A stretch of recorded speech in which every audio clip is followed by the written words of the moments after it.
نحمده ونصلي على رسوله الكريم اما بعد فاعوذ بالله من الشيطان الرجيم بسم الله الرحمن الرحيم رب اشرح لي صدري ويسر لي امري واحلل عقدة من لساني يفقهوا قولي۔ ذی الحج اہم کیوں ہے؟ یہ مہینہ ہمارے لیے دوسرے مہینوں کی نسبت بہت اہمیت کیوں رکھتا ہے؟ یہ ہم سب پر اللہ تعالیٰ کا بہت بڑا احسان ہے کہ اس نے ہمیں اسلام جیسی نعمت عطا کی، اچھے برے کا فرق بتایا، نیکی اور بدی کے پیمانے دیے، نیکیاں کمانے کے طرح طرح کے مواقع عطا کیے، اور انہی مواقع میں ایک موقع ذی الحج کا مہینہ بھی ہے۔ اس کے علاوہ آپ جانتے ہیں کہ رمضان المبارک کا مہینہ نیکیوں کا موسم بہار کہلاتا ہے، اور الحمدللہ ہم سب اس مہینے کو بہت اہمیت دیتے ہیں۔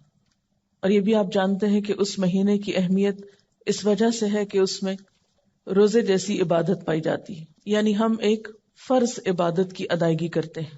لیکن مشاہدے میں یہ بات آئی ہے کہ حج پہ جانے والوں کے علاوہ عام لوگ ذی الحج کے مہینے کی قدر و قیمت نہیں جانتے اور اس کا حق ادا نہیں کرتے۔ اور ظاہر بات ہے کہ اگر آپ کو کسی چیز کے بارے میں علم ہی نہیں، پتہ ہی نہیں کہ وہ کتنی خیر و برکت والی ہے، اس میں کیا کچھ بھلائیاں ہیں، تو آپ اس کا حق ادا ہی نہیں کر سکتے۔ اس لیے مناسب معلوم ہوتا ہے کہ اس مہینے کو پہچانا بھی جائے، اور اس مہینے میں کیا کچھ کرنا چاہیے، ان اعمال کا بھی تذکرہ کیا جائے، ان کی بھی یاد دہانی کی جائے، تاکہ ہم بہتر سے بہتر فائدہ اٹھا سکیں اس مہینے کی رحمتوں اور برکتوں سے۔ ابو عثمان النہدی کہتے ہیں کہ اسلاف کرام یعنی پہلے دور کے جو نیک لوگ تھے، نیک بزرگ، وہ 3 اشروں کی بڑی قدر کیا کرتے تھے: رمضان کا آخری اشرہ، ذی الحج کا پہلا اشرہ، اور محرم کا پہلا اشرہ۔ رمضان کے آخری اشرے میں طاق راتیں ہوتی ہیں، لیلۃ القدر ہوتی ہے۔ اسی طرح ذی الحج کے مہینے میں خصوصی طور پر پہلا اشرہ بہت اہم ہے کہ اس میں فریضہ حج کی ادائیگی ہوتی ہے، اور محرم کا پہلا اشرہ وہ اس اعتبار سے کہ اسلامی کیلنڈر کا پہلا مہینہ بھی ہے، اور رمضان کے روزے فرض ہونے سے پہلے مسلمان عاشورہ محرم کے روزے رکھا کرتے تھے۔ 10ویں محرم کے روزے کی بھی بہت فضیلت آتی ہے۔ آج ہم ماہ ذی الحج پہ بات کریں گے، اور ماہ ذی الحج میں بھی خاص طور پر پہلا اشرہ، پہلے 10 دن کی فضیلت کے بارے میں۔ ان 10 دنوں کی اہمیت کا اندازہ آپ اس بات سے بھی لگا سکتے ہیں کہ اللہ تعالیٰ نے قرآن پاک میں ان 10 دنوں کی قسم کھائی ہے، اور جس چیز کی قسم اللہ تعالیٰ کھاتے ہیں پھر اس سے اس چیز کی اہمیت کا اندازہ آپ کر سکتے ہیں۔ سورۃ الفجر میں اللہ تعالیٰ فرماتے ہیں والفجر ولیال عشر، قسم ہے فجر کی اور 10 راتوں کی۔ اور ان آیات کی تفسیر اکثر مفسرین کے نزدیک کیا ہے کہ ان 10 راتوں سے مراد، جسے ہم عام طور پر 10 دن بولتے ہیں نا، تو عربی میں رات پہلے آتی ہے تو 10 راتیں بولی جا رہی، مراد اس سے پہلے 10 دن ہی ہے۔ تو اکثر مفسرین نے ان 10 راتوں سے مراد ذی الحج کی ابتدائی 10 راتیں لی ہیں، یعنی پہلا عشرہ ذی الحج لیا ہے۔ اور اگر احادیث کا مطالعہ کیا جائے تو بھی ہم دیکھتے ہیں کہ ان 10 دنوں کی بہت فضیلت ہے۔ حضرت عبداللہ بن عباس رضی اللہ تعالی عنہ کہتے ہیں کہ رسول اللہ صلی اللہ علیہ وسلم نے فرمایا ما من ایام العمل الصالح فیہا احب الی اللہ من هذه الایام یعنی ایام العشر۔ قالوا یا رسول اللہ صلی اللہ علیہ وسلم ولا الجہاد فی سبیل اللہ؟ قال ولا الجہاد فی سبیل اللہ الا رجل خرج بنفسه وماله ثم لم يرجع من ذلك بشيء، رواہ البخاری۔ اس حدیث کا ترجمہ کچھ یوں ہے: کوئی دن ایسا نہیں جس میں کیا گیا نیک عمل اللہ تعالیٰ کو ان 10 دنوں کے عمل سے زیادہ پسند ہو۔ کوئی دن ایسا نہیں، یعنی سال میں، جس میں کیا گیا کوئی نیک عمل ان 10 دنوں میں کیے گئے نیک عمل سے بڑھ کر اللہ تعالیٰ کو پسند ہو۔ گویا ان 10 دنوں میں جو بھی نیکی کا کام آپ کریں گے اس کی ویلیو، اس کی قدر و قیمت کسی بھی دوسرے دن میں کیے ہوئے نیک عمل سے کہیں زیادہ ہوگی۔ اس سے آپ اندازہ لگا سکتے ہیں کہ ان 10 دنوں کی اہمیت پھر کیا ہے، اور ان میں نیک کام کرنے کی فضیلت کیا ہے۔ لیکن عموماً ہم جانتے ہی نہیں، اس لیے ہم عام طور پر ان 10 دنوں کو بہت نارمل لیتے ہیں اور ایسے ہی گزار دیتے ہیں جیسے سال کے کوئی اور دن ہو، ان کی طرف توجہ بھی نہیں دیتے۔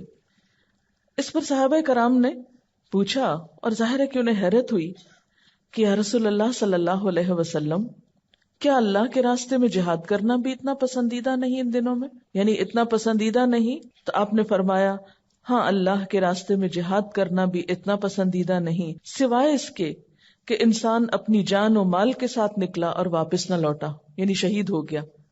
تو عام دنوں میں اگر کوئی شخص اپنی جان اور مال دونوں کو اللہ کے راہ میں دے دیتا ہے تو وہ عمل اس سے بڑھ کے ہو سکتا ہے، لیکن اس کے علاوہ ان دنوں میں جو بھی کام کیا جائے گا اجر و ثواب اور قدر و منزلت کے اعتبار سے اللہ کے ہاں بہت بڑا مقام پائے گا۔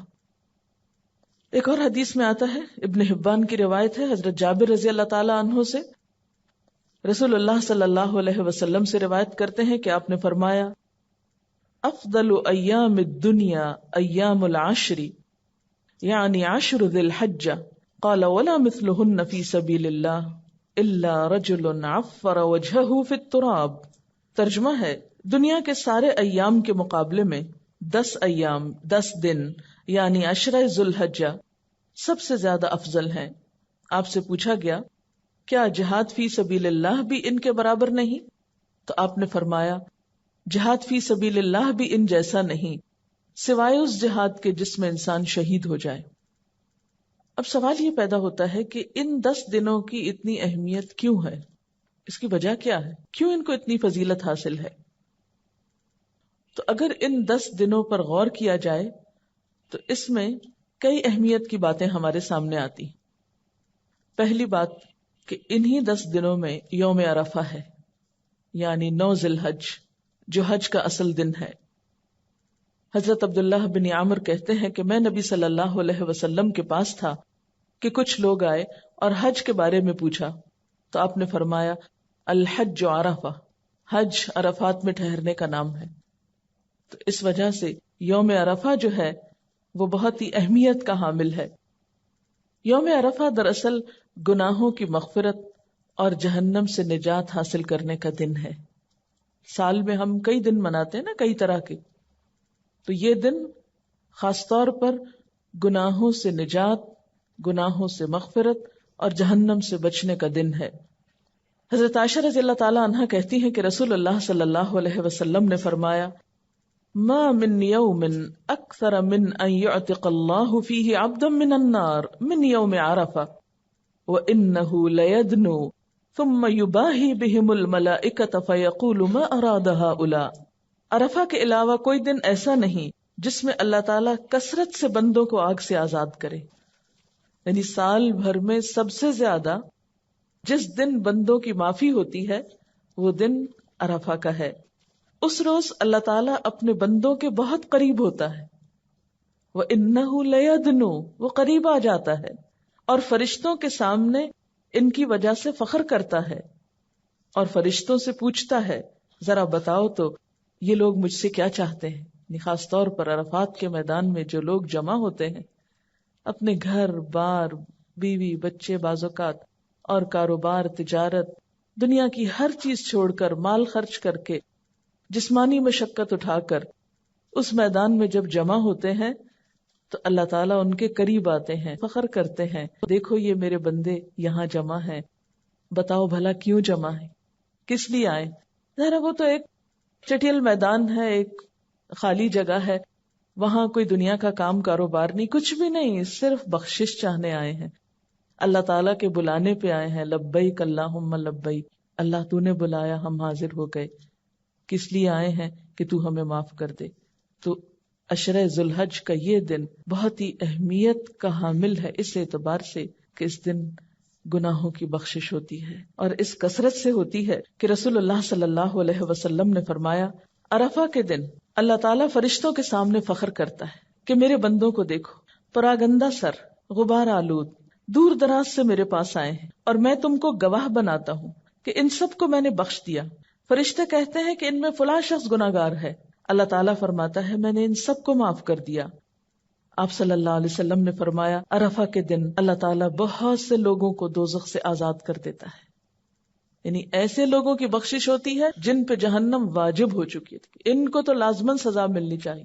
لیکن جب لوگ خالصتاً اللہ کی رضا کی خاطر اور اپنے گناہ بخشوانے کے لیے، کسی شہرت کے لیے نہیں، کسی غرض کے لیے نہیں، کسی دکھاوے کے لیے نہیں، صرف معافی چاہنے کے لیے اس کے بلانے پر اس میدان میں حاضر ہوتے ہیں اس مخصوص دن اور مخصوص وقت، اور پھر رو دھو کر اللہ تعالیٰ سے معافی چاہتے ہیں، تو اللہ تعالیٰ ان کو معاف کر دیتے ہیں اور ان کی گردنیں جہنم سے آزاد کر دیتے ہیں.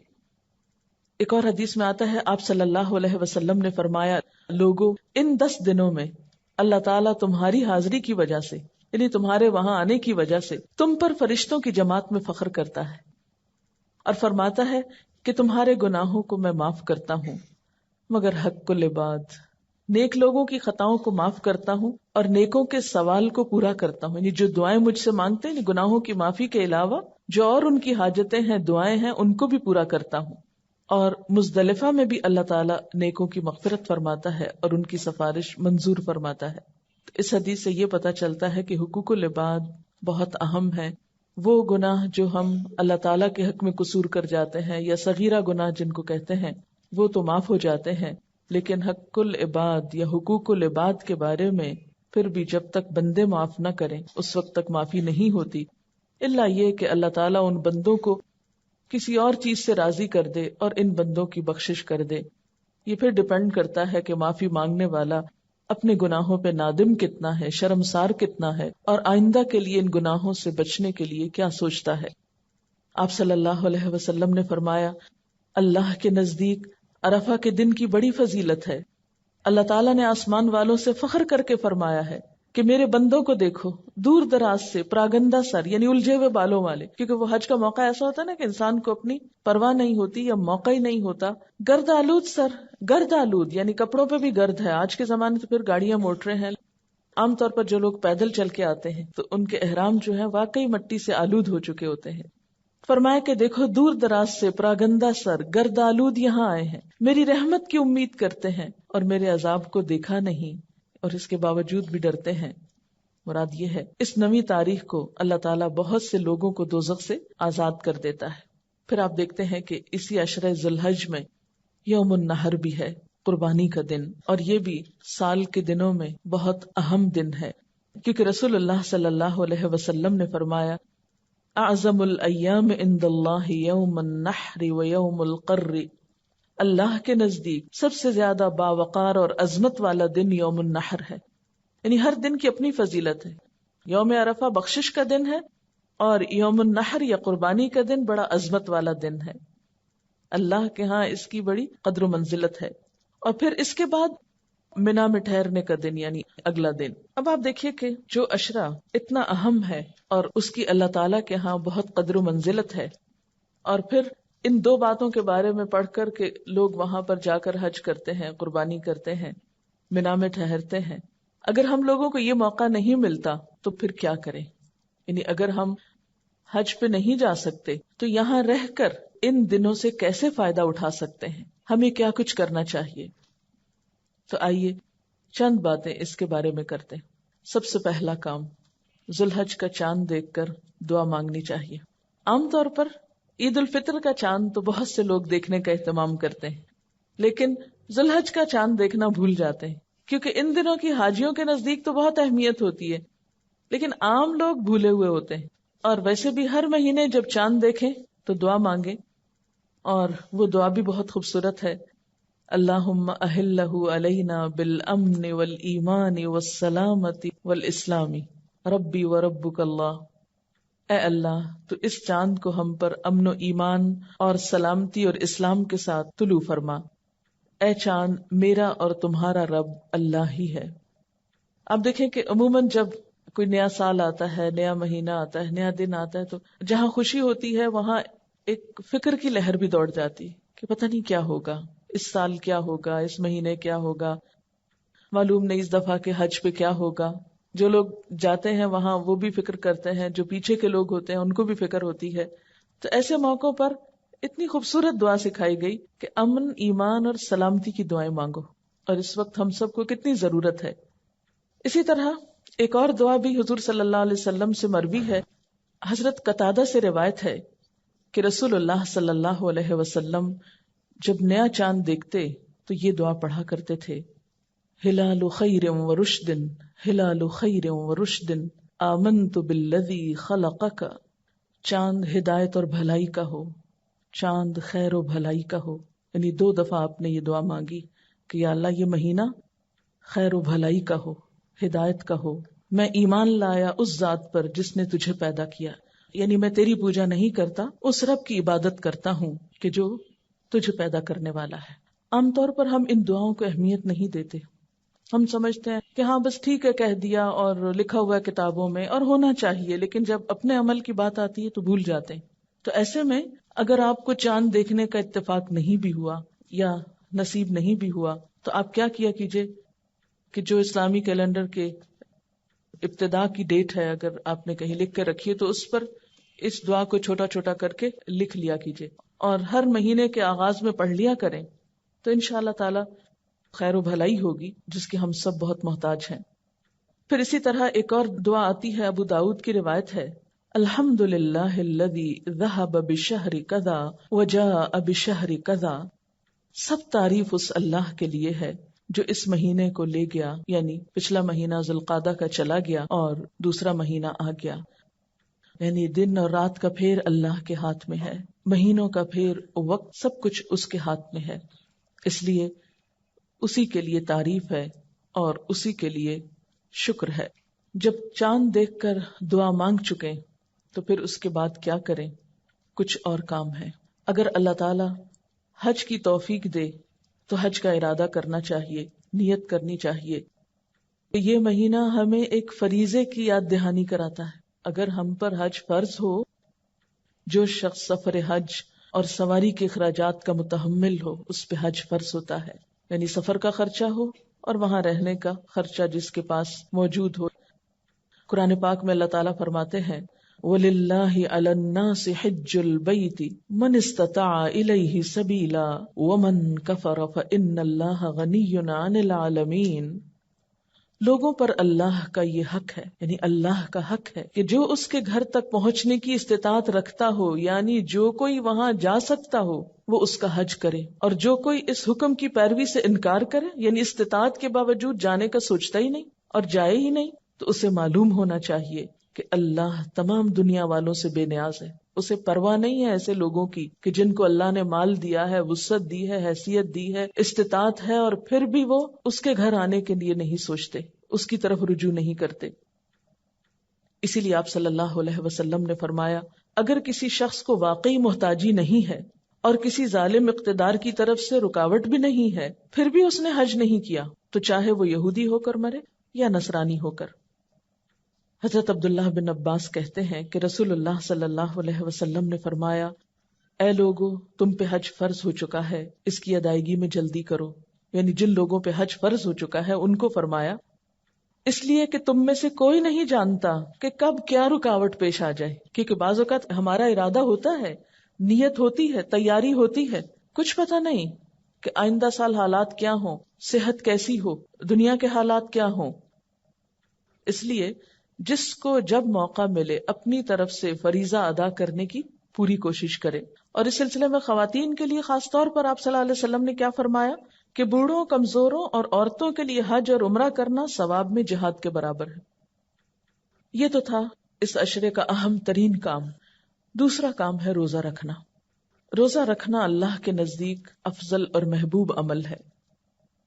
حضرت ابو سعید خدری سے روایت ہے کہ رسول اللہ صلی اللہ علیہ وسلم نے فرمایا: جو شخص اللہ کی راہ میں ایک روزہ رکھتا ہے، اللہ تعالیٰ اس کے بدلے میں اس کے اور جہنم کے درمیان 70 سال کا فاصلہ پیدا فرما دیتے. یعنی روزہ جو ہے ایک ایسی پسندیدہ عبادت ہے جو انسان کو دوزخ کی آگ سے دور کرتی ہے.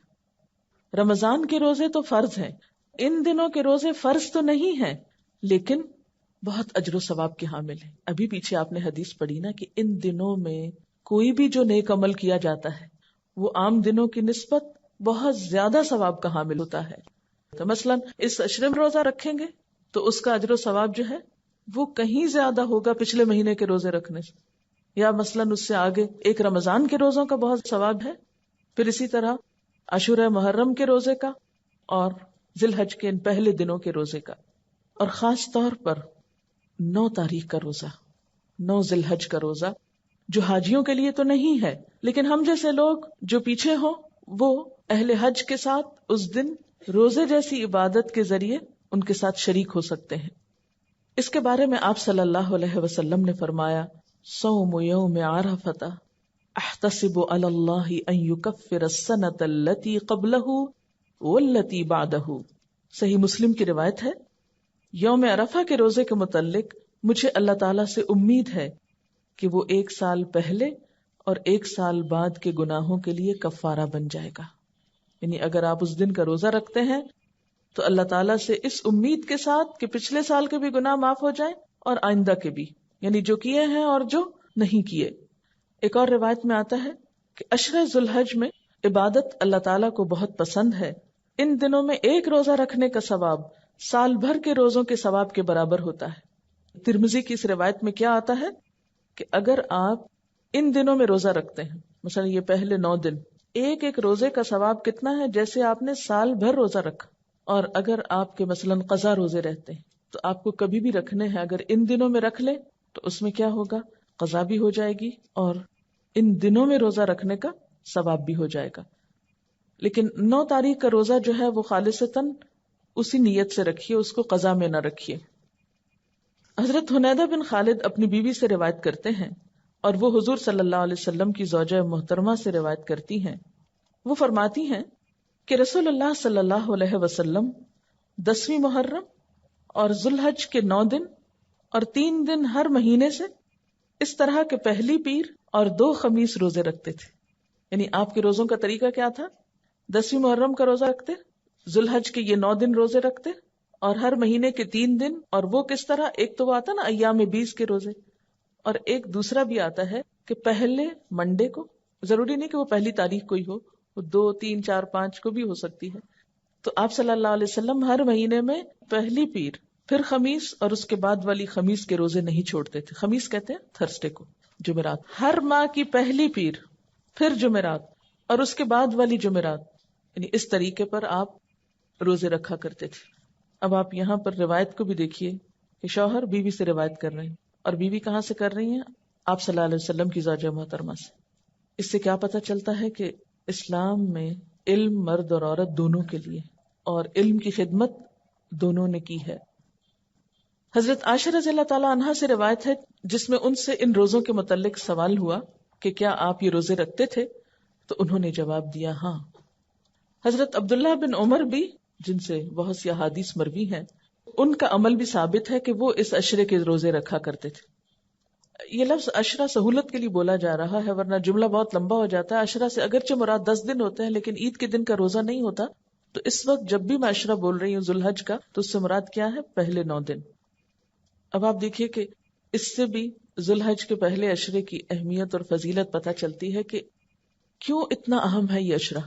اسی میں حج ہے، اسی میں روزے کا اتنا ثواب بتایا گیا اور کچھ اور اعمال بھی. اب رمضان میں صرف روزہ ہوتا ہے نا، یا آپ عمرہ کر سکتے ہیں، حج تو نہیں ہوتا رمضان میں.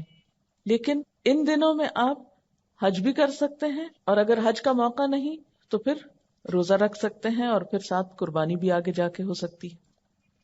تو گویا اس عشرے کی فضیلت اس لیے بھی ہے کہ اس میں ایک سے زائد عبادات کا موقع مل جاتا ہے. تو ہمیں کیا کرنا ہے، کیسے سیلیبریٹ کرنے ہیں یہ دن؟ نمبر 1 آغاز میں دعا، نمبر 2 روزہ، نمبر 3 نوافل کا اہتمام، کیونکہ ان دنوں کے نفل عام دنوں کے نفل کے مقابلے میں زیادہ اجر و ثواب کا سبب ہوں گے. اگر آپ کو اللہ تعالیٰ توفیق دے روزے رکھنے کی تو سحری کو تو اٹھنا ہی ہوگا. جب سحری کو اٹھیں گے تو تہجد بھی پڑھ لیں ساتھ.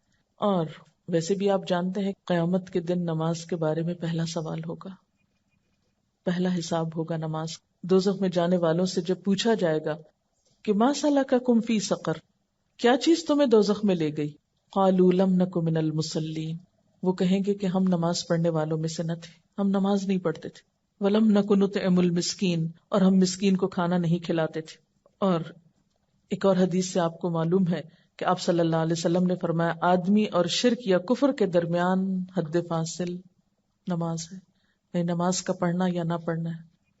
اگر اس حد کو گرا دیا جائے تو کفر اور اسلام پھر ایک ہی چیز نظر آتی. گویا ایک مسلمان کی پہچان ہے نماز. اگر یہ پہچان ختم ہو گئی تو اس کا دین خطرے میں پڑ گیا. فرض نماز تو فرض نماز ہے، لیکن نوافل تہجد کے علاوہ آپ اشراق، چاشت وغیرہ کے بھی پڑھ سکتے ہیں، نمازوں کے بعد بھی پڑھ سکتے ہیں، جب جب موقع ملے. نفل تو ایک مرضی کی اور پسند کی عبادت ہے نا، آپ کی اپنی خوشی کی عبادت ہے. لیکن یہاں چلتے چلتے نوافل کا اجر و ثواب بتاتی چلوں. اللہ نے فرمایا میرا بندہ لگاتار نوافل کے ذریعے میرے قریب آتا ہے یہاں تک کہ میں اسے پسند کرتا ہوں، یعنی میں اسے پسند کرنے لگتا ہوں. اور جب میں اسے پسند کر لیتا ہوں تو اس کا کان بن جاتا ہوں جس سے وہ سنتا ہے، اس کی آنکھ بن جاتا ہوں جس سے وہ دیکھتا ہے، اس کا ہاتھ بن جاتا ہوں جس سے وہ پکڑتا ہے، اس کا پاؤں بن جاتا ہوں جس سے وہ چلتا ہے. اگر وہ مجھ سے مانگے تو میں لازماً اسے دیتا ہوں، اگر مجھ سے پناہ طلب کرے تو میں یقیناً اسے پناہ دیتا ہوں. اللہ کا محبوب بندہ بن جاتا ہے جو صرف فرائض کی حد تک عبادات نہیں کرتا، جو صرف فرض ہی ادا کرنے میں دلچسپی نہیں رکھتا، بلکہ اس سے آگے بڑھ کر نوافل کا شوق بھی رکھتا ہے. عام طور پر ہم اس معاملے میں بہت کوتاہی کر جاتے ہیں. ہم سوچتے ہیں نفل ہی تو ہے، کیا ہوا. تو اس میں یہ ہے کہ ٹھیک ہے، بہت مصروفیت کے وقت آپ کے ٹیسٹ ہو رہے ہیں، بہت پڑھائی ہو رہی ہے، علم حاصل کرنا بھی فرض ہے، تو اس میں رخصت گنجائش ہو سکتی ہے. لیکن بعض اوقات ہمیں موقع بھی ہوتا ہے تو ہم محض سستی کے مارے اس کی طرف توجہ نہیں کرتے، یعنی کوئی کام نہیں ہوتا، صرف ایک باتوں کا شوق ہے مثلاً یا کچھ اور کام کرنے کا، تو دنیا کی محبت ہمیں فوراً نمازوں سے دل اچاٹ کرا دیتی. بہرحال اگر نوافل نہ بھی پڑھ سکیں تو کم از کم فرائض کی طرف تو متوجہ رہیں. اور جیسے کہ پہلے میں نے کہا کہ قیامت کے دن پہلی چیز جس کا حساب ہوگا وہ نماز ہے. اگر وہ درست ہوئی تو انسان کامیاب ہو گیا، اگر وہ خراب نکلی تو ناکام ہوا. اور اگر اس کے فرائض میں کچھ کمی رہ گئی تو اللہ تعالیٰ فرمائیں گے کہ دیکھو میرے بندے کی کوئی نفلی عبادت ہے تو اس نفلی عبادت کے ذریعے اس نقص کی تکمیل کر دی جائے گی جو فرائض میں باقی رہ گیا ہو. پھر اس کے تمام اعمال کا حساب اسی طرح ہوگا، یعنی جیسے زکوٰۃ ہے، کمی بیشی پھر نفل صدقات سے پوری ہوگی. اسی طرح روزے ہیں، اگر روزہ ہم نے اپنی طرف سے رکھا لیکن کوئی چیز ایسی ہو گئی انجانے میں کہ جس سے خلل ہو گیا اس عبادت میں، تو خلل تو ہو گیا، تو وہ نوافل سے پورے کر دیے جائیں گے. ساری عبادتوں کے حساب جو ہیں پھر اسی طرح ہوں گے. ان دنوں میں یا اس عشرے میں روزے کے اہتمام کے ساتھ ساتھ پھر ذکر کی طرف بھی توجہ کرنی ہے. آپ جانتے ہیں اللہ تعالیٰ فرماتے ہیں فَاذْكُرُونِي أَذْكُرْكُمْ، تم مجھے یاد رکھو میں تمہیں یاد کروں گا. وَاشْكُرُوا لِي وَلَا تَكْفُرُونِي، میرا شکر ادا کرو، کفران نعمت نہ کرو. اور ذکر کرنے کا فائدہ خود ہم ہی کو ہوتا ہے. الا بذکر اللہ تطمئن القلوب، سنو اللہ کے ذکر سے دلوں کو اطمینان نصیب ہوتا ہے. اور اللہ تعالیٰ قرآن پاک میں تاکید بھی کرتے ہیں یا ایھا الذین آمنوا اذکروا اللہ ذکرا کثیرا وسبحوہ بکرۃ واصیلا، اے ایمان والو اللہ کا بہت زیادہ ذکر کرتے رہو اور صبح و شام اس کی پاکیزگی بیان کرو، یعنی بہت زیادہ اللہ کو یاد کرو اور خصوصاً صبح و شام. تو عام دنوں میں بھی یہ کرنا ہے، لیکن ان دنوں میں ذکر کرنے کا ثواب بھی کئی گنا زیادہ ہو جائے گا.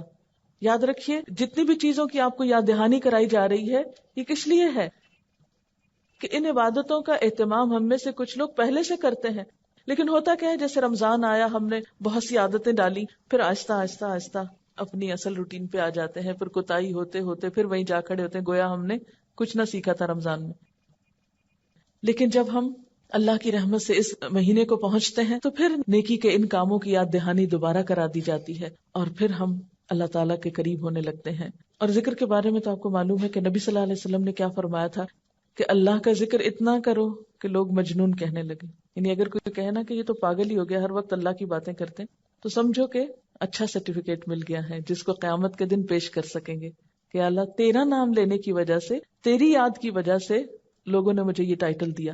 عموماً ہم اس ٹائٹل سے بھاگتے ہیں کہ لوگ ہمیں معلوم نہیں کیا کہیں گے، کیونکہ ذکر سے مراد صرف مخصوص تسبیحات ہی نہیں ہے بلکہ اللہ تعالیٰ کا نام لینا کسی بھی طریقے سے. آپ کو پتا ہے کہ اگر ذکر سے غفلت برتی جائے تو انسان پہ شیطان مسلط ہو جاتا ہے.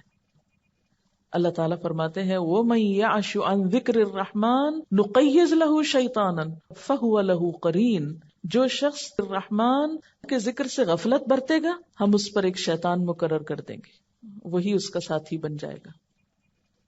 تو یہ جو بہت شیطانی وسوسے اور شیطان کی ڈالی ہوئی پریشانیاں اور گندگیاں، رجس الشیطان، یہ دراصل کس لیے ہوتا ہے کہ انسان اللہ کو بھول جاتا.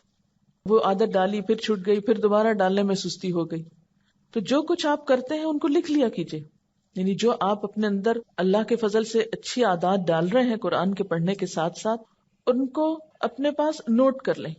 اگر سفر کی وجہ سے یا بیماری کی وجہ سے یا مخصوص ایام کی وجہ سے ان میں سے کوئی چیز چھٹ گئی یا رہ گئی یا بھول گئی تو وہ ساری زندگی نہ بھولی رہے، بلکہ اصل حالت پر لوٹنے کے بعد پھر وہ یاد آ جائے.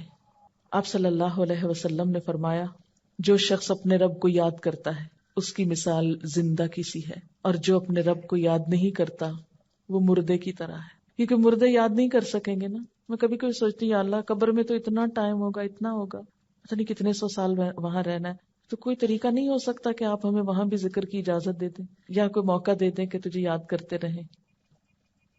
کیونکہ اب تو دنیا میں اتنے کام ہوتے ہیں کہ لوگوں سے ہی فرصت نہیں ہوتی، تو وہ ذکر جتنا چاہتے ہیں کہ کریں اتنا کر نہیں پاتے. تو پھر انسان سوچتا ہے اچھا مرنے کے بعد فراغ ہوتی، لیکن مرنے کے بعد تو ذکر بھی بند ہو جائے گا. جو کرنا ہے ابھی کرنا ہے نا، اور پتہ نہیں کتنے دن ہیں ہمارے پاس. تو جو شخص ذکر نہیں کرتا اس کی مثال مردے کی سی ہے، کیونکہ مردہ بیچارہ کچھ کر نہیں سکتا نا، بے فائدہ اور بیکار ہو جاتا ہے. تو ایسے شخص میں بھی کوئی خیر نہیں جو اپنے رب کو یاد نہیں کرتا. تو خاص طور پر ان دنوں میں ذکر کی طرف توجہ کرنی. دوسری باتیں ذرا کم کر دیں، دوسرے کچھ کام ذرا کم کر دیں، لیکن ذکر تھوڑا پابندی کے ساتھ. اور ذکر میں خاص طور پر تکبیرات. کیوں؟ اس لیے کہ آپ صلی اللہ علیہ وسلم نے اس کی خاص تاکید فرمائی ہے. اور ان دنوں میں ویسے بھی ذکر کرنے کے بارے میں سورۃ الحج میں بھی آتا ہے، سورۃ البقرہ میں بھی آتا ہے. سورۃ الحج میں ہے کہ وَيَذْكُرُ اسْمَ اللَّهِ فِي أَيَّامٍ مَّعْلُومَاتٍ، اور ان مقررہ دنوں میں اللہ کا نام یاد کریں، یعنی ذکر کریں. حضرت عبداللہ بن عباس فرماتے ہیں کہ اس سے مراد ذی الحج کے ابتدائی 10 دن ہیں بخاری کی روایت کے مطابق. اور وَاذْكُرُوا اللَّهَ فِي أَيَّامٍ مَّعْلُومَاتٍ، یہ قرآن کا حکم ہے. معلوم دنوں میں، چند گنے چنے دنوں میں اللہ کا ذکر کرو. کون سے ہیں یہ دن؟ یہی اشرۂ ذی الحج ہے، اور خصوصاً ایام تشریق 11، 12 اور 13 ذی الحج. ان میں کثرت سے تکبیر پڑھنی ہے، کیونکہ آپ صلی اللہ علیہ وسلم نے فرمایا اللہ کے نزدیک ایام عشرہ ذی الحج کے مقابلے میں کوئی دن زیادہ عظمت والے نہیں، اور کوئی عمل ان 10 دنوں میں کیے گئے عمل سے زیادہ محبوب نہیں. اس لیے ان ایام میں لا الہ الا اللہ، اللہ اکبر اور الحمدللہ جیسے اذکار کثرت سے کیا کرو. امام بخاری فرماتے ہیں کہ حضرت ابن عمر اور ابو ہریرہ رضی اللہ تعالی عنہ ان دنوں میں بازار نکل جاتے، بلند آواز سے تکبیر کہتے. کیوں؟ تاکہ لوگوں کو یاد آ جائے، اور دوسرے لوگ بھی ان کی تکبیر سن کر تکبیر کہنے لگتے. یعنی ایک تو یہ ہو سکتا تھا نا کہ وہ لوگوں کو کہتے لوگوں تکبیر پڑھو، اور ایک یہ کہ وہ خود تکبیریں پڑھنا شروع کر دیتے تو لوگ ان کو سن کے پڑھنے لگتے. اسی طرح بخاری اور مسلم کی روایت کے مطابق عورتیں اپنے گھروں میں تکبیریں پڑھ سکتی ہیں. اور اس کے لیے آپ کیا کر سکتے ہیں کہ مثلاً تکبیرات کی ایک کیسٹ تیار کرائی گئی تھی. یہاں پر آپ سویرے سویرے اٹھ کر بس پابندی سے اپنے گھر میں جیسے تیار ہو رہے ہیں، کچھ کر رہے ہیں، وہ کیسٹ لگا دیں، کسی کو مت کہیں تکبیریں پڑھیں. اب ہوگا کیا کہ جب بچوں کی آنکھ اس آواز سے کھلے گی یا سب سے پہلے الفاظ تکبیرات کے کانوں میں پڑیں گے تو وہ پھر دن بھر خود بخود بولتے رہیں گے. آپ نے دیکھا ہوگا نا، کوئی بول، کوئی شعر، کوئی گانا، کوئی جملہ ہماری زبان پہ سویرے سویرے اگر نکل جائے تو سارا دن نکلتا رہتا ہے انکانشیسلی. اس لیے صرف آپ آن کر دیں، پھر آپ کو بھی یاد رہے گا انشاءاللہ اور گھر والوں کو بھی یاد ہو. ان تکبیرات کو فریج پہ، کھانے کی میز کے پاس کہیں، یعنی کوئی ایسی جگہ جہاں آپ سب گھر والے بیٹھتے ہوں یا جہاں سے گزرتے ہوں، مثلا گھر کی انٹرنس پہ یا باہر نکلتے وقت، یا 2-3 جگہوں پر بھی آپ لگا سکتے ہیں. تو کیا ہوگا، جو ہی نظر پڑے گی تو آپ کو یاد آ جائے اوہ میں نے تکبیریں پڑھنی تھی. اللہ اکبر، اللہ اکبر، لا الہ الا اللہ، واللہ اکبر، اللہ اکبر وللہ الحمد. اس کے علاوہ ان دنوں میں صدقہ خیرات کیا جا سکتا ہے، کیونکہ عام دنوں کے مقابلے میں ان دنوں میں خرچ کرنے کا ثواب کئی گنا زیادہ ہوگا. جیسے رمضان میں خرچ کرنے کا ثواب عام دنوں کے مقابلے میں زیادہ ہے، تو ان دنوں میں بھی آپ خصوصی صدقے کا اہتمام کریں۔ قرآن پاک میں اللہ تعالیٰ فرماتے ہیں وَأَنفِقُوا مِمَّا رَزَقْنَاكُمْ مِن قَبْلِ أَن يَأْتِيَ أَحَدَكُمُ الْمَوْتُ فَيَقُولَ رَبِّ لَوْلَا أَخَّرْتَنِي إِلَىٰ أَجَلٍ قَرِيبٍ فَأَصَّدَّقَ وَأَكُن مِّنَ الصَّالِحِينَ۔ جو رزق ہم نے تمہیں دیا ہے اس میں سے خرچ کرو، اس سے پہلے کہ تم میں سے کسی کی موت کا وقت آ جائے، اور اس وقت وہ کہے کہ اے میرے رب، کیوں نہ تو نے مجھے تھوڑی سی مہلت اور دے دی، تھوڑا وقت اور مل جاتا کہ میں صدقہ دیتا اور صالح لوگوں میں شامل ہو جاتا۔ یا اللہ میں صدقہ کر کے نیک بن جاتا، صدقہ دیتا اور نیک بندوں میں شامل ہو جاتا۔ یا اللہ تھوڑا سا وقت اور مل جاتا۔ تو موت کے وقت تو 1 منٹ بھی اور نہیں ملے گا، اب جو وقت ملا ہے اس میں کچھ نہ کچھ کر لینا چاہیے، کیونکہ قیامت کے دن تو پھر کوئی کام نہیں آئے گا۔ یا ایھا الذین آمنوا انفقوا مما رزقناکم من قبل ان یأتی یوم لا بیع فیہ ولا خلۃ ولا شفاعۃ والکافرون هم الظالمون۔ اے لوگو جو ایمان لائے ہو، جو کچھ مال و متاع ہم نے تم کو بخشا ہے، جو کچھ ہم نے تم کو دیا ہے، اس میں سے خرچ کرو، یعنی اپنی ملکیت کی چیزوں میں سے کرنا چاہیے، قبل اس کے کہ وہ دن آ جائے جس میں نہ خرید و فروخت ہوگی، کیونکہ دنیا میں ہم مال بچا کے رکھتے ہیں کہ بزنس میں لگائیں گے، نہ دوستی کام آئے گی، نہ سفارش چلے گی۔ اور ظالم اصل میں وہ ہیں جو انکار کی روش اختیار کرتے ہیں، یعنی احکام سن کے بھی ٹس سے مس نہیں ہوتے۔ آپ صلی اللہ علیہ وسلم نے فرمایا قیامت کے دن جب کوئی سایہ نہ ہوگا تو صدقہ مومن پہ سایہ بن جائے گا۔ ان ظل المؤمن یوم القیامت صدقتہ، مومن کا سایہ قیامت کے دن اس کا صدقہ ہوگا۔ صدقہ اللہ تعالیٰ کے غضب کو ٹھنڈا کرتا ہے، بری موت سے بچاتا ہے۔ آپ نے فرمایا صدقہ کرنے میں جلدی کرو، کیونکہ بلائیں صدقے سے آگے نہیں بڑھ سکتی، صدقے سے رک جاتی، یعنی کوئی مصیبت آ رہی ہوتی ہے اور صدقہ کرنے سے پیچھے چلی جاتی ہے، صدقہ مصیبت میں رکاوٹ ڈال دیتا ہے۔ اللہ تعالیٰ فرماتے ہیں یا ابن آدم انفق علیک، اے انسان تو میری راہ میں خرچ کر، میں تیرے اوپر خرچ کروں گا، تو دے میں تجھے اور دوں گا۔ آپ صلی اللہ علیہ وسلم نے فرمایا صدقہ مال کو کم نہیں کرتا، یعنی ہم سمجھتے نہیں شاید دینے سے ہمارا تھوڑا ہو جائے گا، نہیں ہوتا، فکر نہیں کرو اور آ جائے گا۔ اور پھر آدمی کا اپنی زندگی میں 1 درہم خرچ کرنا موت کے وقت 100 درہم خرچ کرنے سے زیادہ بہتر ہے۔ یعنی جب انسان ایسی بیماری میں مبتلا ہو جائے کہ اس کو پتا چلے کہ اب تو میں بچ ہی نہیں سکتا، اب تو موت آئی کہ آئی، اب جو کچھ وہ خرچ کرے گا، وہ اگر 100 بھی خرچ کر رہا ہے تو صحت میں اچھی حالت میں اگر اس کے مقابلے میں 1 بھی خرچ کیا تھا تو اس کا اجر و ثواب زیادہ ہے۔ لیکن عام طور پر ہم صحت کے وقت، خوشحالی کے وقت، اچھے دنوں میں کب یاد کرتے ہیں اللہ؟ اور صدقہ نہ کرنا، بخل کرنا اپنے آپ کو ہی نقصان دیتا ہے۔ وَمَن يَبْخَلْ فَإِنَّمَا يَبْخُلُ عَن نَفْسِهِ، جو بخل کرے گا وہ دراصل اپنے آپ سے ہی کرے گا۔ سورۃ محمد میں آتا ہے نا کہ ہاں انتم ہؤلاء، یہ تم وہ لوگ ہو، تدعون لتنفقوا فی سبیل اللہ، تمہیں بلایا جاتا ہے کہ اللہ کے راستے میں خرچ کرو، فمنکم من یبخل، تو تم میں سے بعض لوگ بخل کرتے ہیں، کچھ نہیں دیتے۔ ومن یبخل فانما یبخل عن نفسه، تو جس نے بخل کیا وہ دراصل اپنی ہی ذات کے لیے بخل کرتا ہے، اپنے آپ سے ہی بخل کرتا ہے، اپنا ہی نقصان کرتا ہے۔ فَأَمَّا مَن بَخِلَ وَاسْتَغْنَى وَكَذَّبَ بِالْحُسْنَى فَسَنُيَسِّرُهُ لِلْعُسْرَى وَمَا يُغْنِي عَنْهُ مَالُهُ إِذَا تَرَدَّى، جس نے بخل کیا اور اللہ تعالیٰ سے بے نیازی برتی اور بھلائی کو جھٹلایا، اس کو ہم سخت راستے کی سہولت دیں گے، یعنی اس کے لیے مشکلات پیدا کریں گے۔ اس کا مال آخر اس کے کس کام آئے گا جب وہ خود ہلاک ہو گیا؟ انسان فوت ہو جائے تو مال و دولت جو پیچھے ہے وہ نجات تو نہیں دے سکتا، وہ تو اب وارثوں کا ہو گیا، وہ جہاں چاہیں خرچ کریں، چاہے تو اچھی جگہ پہ کریں اور چاہے تو غلط جگہ پہ خرچ کریں۔ کمایا آپ نے تھا، محنت آپ نے کی، مالک آپ تھے، لیکن جب آپ چلے گئے دنیا سے تو اوروں کا ہو گیا اور انہوں نے اس کے ساتھ جو جی چاہا کیا۔ مال مفت دل بے رحم، کیونکہ جو مال انسان خود کماتا ہے اس کی پھر قدر ہوتی، اور جو وراثت میں مفت میں مل جاتا ہے عموماً اس کی قدردانی نہیں ہوتی۔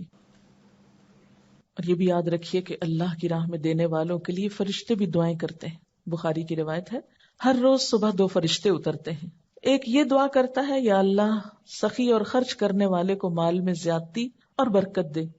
دوسرا کہتا ہے نہ دینے والے بخیل اور کنجوس کے مال میں کمی کر دے اور اس کو برباد کر دے. تو ان دنوں میں خصوصی صدقات کرنے ہیں آپ کو انشاءاللہ. سب سے پہلی چیز، اگر آپ نے ابھی تک زکوٰۃ نہیں دی تو فوراً اس کا حساب کیجیے. یعنی زکوٰۃ اگر ڈیو ہے، کیونکہ بعض اوقات ہم رمضان میں دے دیتے ہیں یا آدھی اس وقت دے دیتے ہیں، پھر سوچتے ہیں اچھا بعد میں کچھ دے دیں گے، تو تاخیر نہ کیجیے، اس کو ادا کیجیے. پھر اسی طرح صدقے کی مختلف اقسام کی طرف توجہ کیجیے. فرض صدقے کی ادائیگی کے بعد، کیونکہ اگر فرض ادا نہیں ہوا تو نفل کا اتنا فائدہ نہیں ہوگا. نفل سے فرض پورا کیا جائے گا اور کئی نفل ملا کے ایک فرض بنتا ہے، اس لیے پہلے فرض ادا کریں. کوئی کسی کا قرضہ لوٹانا ہے اور وسعت ہو گئی اور صرف جان بوجھ کے ٹال مٹول کر لوٹائیے اس کو. کوئی نظر مانی ہوئی پورا کیجیے اس کو. کوئی کفارہ دینے والا رہتا ادا کیجیے اس کو. پھر اسی طرح کوئی امانت لوٹانے والی ہے وہ لوٹائیں. پھر رشتہ داروں، غریبوں، مسکینوں کی طرف توجہ کریں. عید کا موقع ہے، کچھ نہ کچھ تحفے تحائف کا بندوبست کر سکتے ہیں. اپنے گھر پہ تھوڑا لک ڈالیں، اپنے کپڑوں کا جائزہ لیں، اپنی رکھی ہوئی چیزوں کا، سٹور کا، مختلف چیزوں کا. تو ایک تو رمضان میں ہم اینول کلینلینس کرتے ہیں، ڈی جنکنگ کرتے ہیں، اور ایک پھر ان دنوں میں ہر چیز پر رک کے سوچیں اس کے بغیر گزارا ہو سکتا ہے. یاد رکھیے پھر میانہ روی اور اعتدال تو ضروری ہے، لیکن سال ہر سال سے جو چیزیں رکھی ہوئی ہیں اچھا کبھی کا استعمال کریں گے، کبھی کب آئے گا، وہ مرنے کے بعد تو آ ہی جائے گا، لیکن اس کبھی کو تھوڑا سا ابھی میں بھی بدل لیں. کچھ چیزیں ضرور نکالیں، یعنی جن کو ہم خود نہ استعمال کرتے ہوں اور بس ایسے ہی دل کی ٹیک کے لیے رکھی ہوئی ہوں. پھر اسی طرح ان دنوں میں صدقہ جاریہ کے کاموں میں بھی آپ خرچ کریں. صدقہ جاریہ کے کاموں میں ایک تو یہ ہے کہ آپ مثلاً تکبیر کی کیسٹ کسی کو لے کر دے سکتے ہیں. جتنے لوگ اس کو سن کے تکبیریں پڑھیں گے آپ کو بھی ثواب ہوگا. وہ جو تکبیروں کا کاغذ چھاپیں گے مختلف لوگوں کو آپ دیں اور کہیں کہ یہ اپنے گھروں میں لگائیں. اور چاہے 1 روپے 2 روپے کا کاغذ ہوگا، آپ دیکھیں گے کہ 1 روپیہ مثلاً ہم میں سے ہر ایک کے پاس وسعت نہیں کہ سینکڑوں ہزاروں خرچ کرے، لیکن میرا خیال ہے ہم میں سے کوئی بھی ایسا نہیں جو 1 2 روپیہ نہ خرچ کر سکے. ہم سب کر سکتے ہیں. اپنے گھر والوں کے لیے خرچ کرنا بھی صدقہ ہوتا ہے. اپنے رشتہ داروں کو دینا، اپنے دوستوں کو دینا، عزیز و اقارب کو دینا، مطلب جو بھی ہماری جان پہچان کے لوگ ہیں ان کو ہم صدقہ جاریہ کے طور پر تعلیم کا کوئی کام بھی ہم اس میں کریں. جتنے لوگ ان 10 دنوں کی قدر و قیمت آپ کی وجہ سے جانیں گے ان سب کا ثواب بھی آپ کو ملے گا. کیونکہ عام طور پر ہم نیکی کی چیز سنتے ہیں، جانتے ہیں، اپنے تک رکھ لیتے ہیں اور بھول جاتے ہیں، دوسروں تک نہیں پہنچاتے. تو ہمیں دوسروں تک بھی اس کو پہنچانا ہے. جہاں موقع ملے اپنے گھر والوں کو اکٹھا کر لیں، وہ پمفلٹ پڑھ کے سنا سکتے ہیں مثلاً، اور کیسٹ بھی لگا کے سنا سکتے ہیں. کوئی بھی طریقہ آپ اختیار کر سکتے ہیں، لیکن یہ ہے کہ ان سنتوں کو رواج دیں. ان نیکی کے کاموں کی طرف توجہ کریں. خود عمل کریں گے تو انشاءاللہ دوسروں کو بھی شوق آئے گا، دوسرے بھی کریں گے. پھر اسی طرح صدقہ جاریہ کے کاموں میں کوئی بھی آپ جو چیز سوچ سکتے ہیں جو علم کو پھیلانے کے لیے اور علم کو عام کرنے کے لیے آپ کوئی بھی طریقہ کر سکتے ہیں. ان طریقوں میں سے آپ خود بھی سوچ سکتے ہیں، دوسروں سے بھی مشورہ کر سکتے ہیں، کیونکہ معلوم نہیں کل قیامت کے دن کون سی نیکی کام آ جائے. حدیث میں آتا ہے نا کہ آگ سے بچنے کی فکر کرو، خواہ کھجور کا آدھا ٹکڑا ہی کیوں نہ ہو. اگر ہمارے پاس بہت بڑی رقمیں نہیں ہیں، یعنی ہر شخص کا اپنا اپنا حساب ہے نا، ایک شخص کے پاس 1 کھجور ہے بس اور کچھ نہیں، آدھی اس نے خود کھانی ہے آدھی وہ دے رہا ہے، اس کی معلوم نہیں کتنی قبولیت ہو، کتنی برکت ہو اس مال میں اللہ کی طرف سے. اور ایک شخص جو ہے اس کے پاس ہزاروں ہیں اور بند پڑے اور پڑے اور پڑے ہیں اور کوئی اس کو پرواہ نہیں کہ مجھے اپنی آخرت کے لیے کچھ کرنا ہے. تو وقت تو گزر ہی جائے گا. بعض اوقات ایسا ہوتا ہے نا کہ ہم اپنے فوت شدہ لوگوں کو بہت یاد کرتے رہتے ہیں، روتے رہتے ہیں ان کی یاد میں، لیکن ہم ان کے لیے کرتے کراتے کچھ نہیں. تو ہمارا رونا، ہمارے آنسو ان کو کیا فائدہ دے گا؟ وہ تو ہم اپنی خاطر بہا رہے ہیں، اپنا دل ہلکا کر رہے ہیں، تو اپنی خاطر ہے، ان کے لیے تو نہیں ہے. تو ان کے لیے کیا ہو سکتا ہے؟ صدقہ جاریہ یا ایصال ثواب کے کاموں میں اہم ترین کام کیا ہے کہ ان کی طرف سے ہم کوئی ایسا صدقہ کریں کہ جس سے ان کو ثواب پہنچے اور مستقل پہنچتا رہے. قرآن پاک کی آیت سورۃ الدہر کی جو ہے، ان الابرار یشربون من کأس کان مزاجها کافورا عینا یشرب بها عباد اللہ یفجرونها تفجیرا یوفون بالنذر ویخافون یوما کان شرہ مستطیرا وَيُطْعِمُونَ الطَّعَامَ عَلَى حُبِّهِ مِسْكِينًا وَيَتِيمًا وَأَسِيرًا إِنَّمَا نُطْعِمُكُمْ لِوَجْهِ اللَّهِ لَا نُرِيدُ مِنْكُمْ جَزَاءً وَلَا شُكُورًا۔ نیک لوگ جنت میں شراب کے ایسے ساغر پیئیں گے جن میں آب کافور کی آمیزش ہوگی۔ یہ ایک بہتا چشمہ ہوگا جس کے پانی کے ساتھ اللہ کے بندے شراب پیئیں گے، اور جہاں چاہیں گے بسہولت اس کی شاخیں نکال لیں گے۔ یعنی اللہ جنت کے یہ چشمے کن لوگوں کو دے گا؟ یہ وہ لوگ ہوں گے جو نظر پوری کرتے ہیں، یعنی جب کوئی اللہ کی راہ میں کام کرنے کا عہد کر لیتے ہیں تو پھر اس کو پورا بھی کرتے ہیں۔ یہ نہیں کہ جب نیکی کے محفل میں ہوئے تو سوچ لیا اچھا میں اللہ کے راستے میں یہ دوں گی، اور جب باہر نکلے تو سب بھول بھلا گئے۔ جو نظر پوری کرتے ہیں اور اس دن سے ڈرتے ہیں جس کی آفت ہر طرف پھیلی ہوئی ہوگی۔ قیامت کے دن کی آفت ہر طرف پھیل جائے گی، ہر چیز کو اپنی لپیٹ میں لے لے گی، کوئی نہیں بچے گا۔ اور اللہ کی محبت میں یتیم اور مسکین اور قیدی کو کھانا کھلاتے ہیں، اور ان سے کہتے ہیں کہ ہم تمہیں صرف اللہ کی خاطر کھلا رہے ہیں، ہم تم سے نہ کوئی بدلہ چاہتے ہیں نہ شکریہ چاہتے ہیں۔ یعنی دے کر وہ کسی شکریہ اور اپریسیشن کے بھی انتظار میں نہیں ہوتے، کیونکہ بعض اوقات ایسا ہوتا ہے نا کہ ہم وہاں تو دیتے ہیں جو ہماری تعریف کے پل باندھے، جو ہمارے نام کا اعلان کرے، کسی لسٹ میں ہمارا نام آ جائے یا کسی تختی پہ ہمارا نام لکھا جائے۔ ایسی جگہوں پہ تو خوب دل کھول کے بعض اوقات لوگ دیتے ہیں، لیکن افسوس کہ کتنے تھوڑے صلے کے لیے صرف نام لگانے۔ مثلا اگر کسی پلیٹ میں میرا نام لکھا ہوا بھی اور 10 لوگ وہاں سے گزر کے پڑے، ان کو کیا پتا میں کون ہوں؟ میرا تو اجر بھی گیا اور حاصل بھی کچھ نہ ہوا، اور اس پلیٹ پہ گرد پڑ رہی ہے، اور تھوڑے عرصے کے بعد کیا ہوگا؟ کوئی اور آئے گا، ہمارے جانے کے بعد پلیٹ بھی اتر جائے گی اور سب کچھ یہیں رہ گیا۔ یا اگر ہمیں کسی نے کوئی تعریف کا ایک خط لکھ دیا کہ آپ کا بہت شکریہ، آپ نے بہت اچھا کام کیا، تو وہ ردی میں پڑا رہ جائے گا خط بھی، اس کو فریم کرا کے دروازے کے باہر تھوڑی لٹکانا ہوگا ہم نے۔ کتنے دن اس تعریف کی ہمیں گرمی پہنچے گی؟ کیا حاصل ہوگا؟ اس تعریف سے کتنا پیٹ بھر جائے گا ہمارا؟ کچھ بھی نہیں۔ لیکن افسوس یہ کہ ہمارا نفس ہمیں اللہ کی خاطر خلوص اور اخلاص سے کام کرنے نہیں دیتا۔ ایسے کاموں میں تو ہمارا شوق بڑھاتا ہے جہاں ہمارا نام ہو، اور جہاں نام نہ ہو وہاں ہم کام کے لیے بھی نظر نہیں آتے۔ امام ابن حجر اسقلانی کہتے ہیں عشرہ ذوالحج کی امتیازی فضیلت کا ایک سبب یہ معلوم ہوتا ہے کہ ساری اہم ترین باتیں اس عشرے میں جمع ہیں، نماز، روزہ، صدقہ، حج وغیرہ، اور اس کے علاوہ دیگر موقعوں پر یہ ساری باتیں اکٹھی نہیں ہوتی۔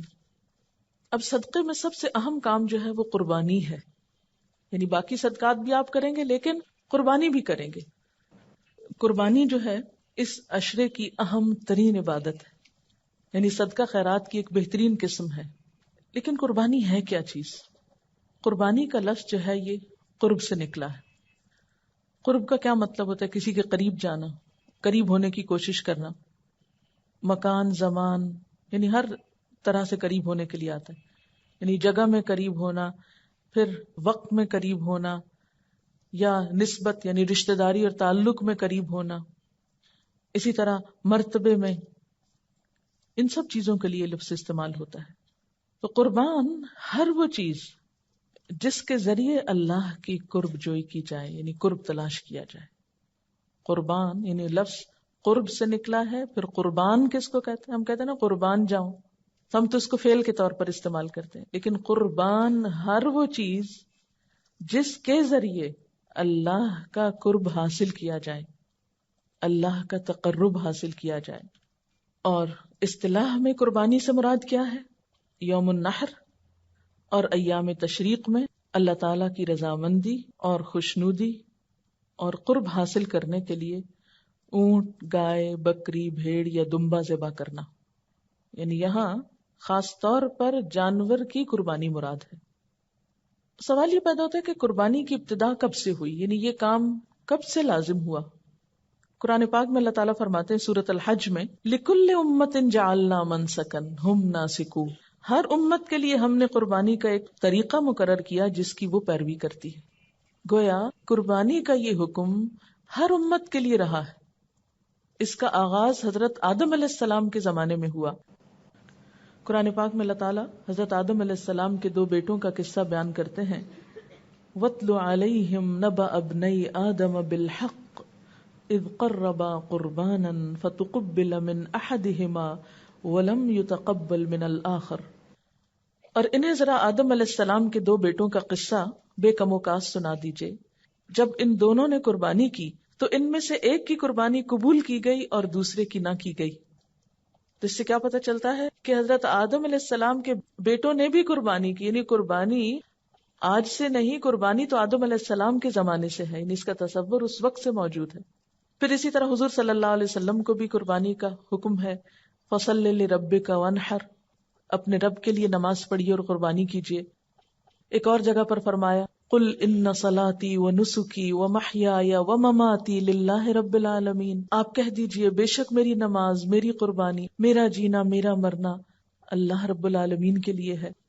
تو آپ کو یہاں بھی حکم دیا جا رہا ہے کہ قربانی کیجئے اور اللہ کے لیے کیجئے.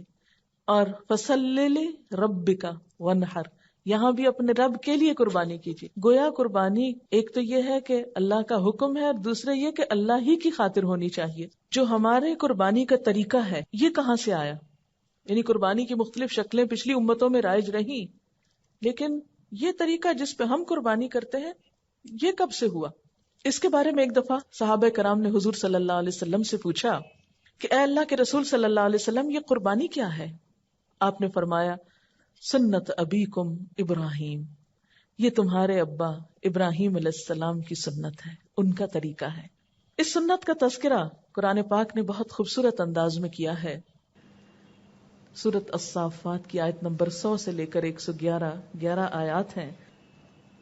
وقال انی ذاہب الی ربی سیہدینی رب ھب لی من الصالحین فبشرناہ بغلام حلیم فلما بلغ معه السعي قال يا بني إني أرى في المنام أني أذبحك فانظر ماذا ترى قال يا أبت افعل ما تؤمر ستجدني إن شاء الله من الصابرين فلما أسلما وتله للجبين وناديناه أن يا إبراهيم قد صدقت الرؤيا إنا كذلك نجزي المحسنين إن هذا لهو البلاء المبين وفديناه بذبح عظيم وتركنا عليه في الآخرين سلام على إبراهيم كذلك نجزي المحسنين إنه من عبادنا المؤمنين.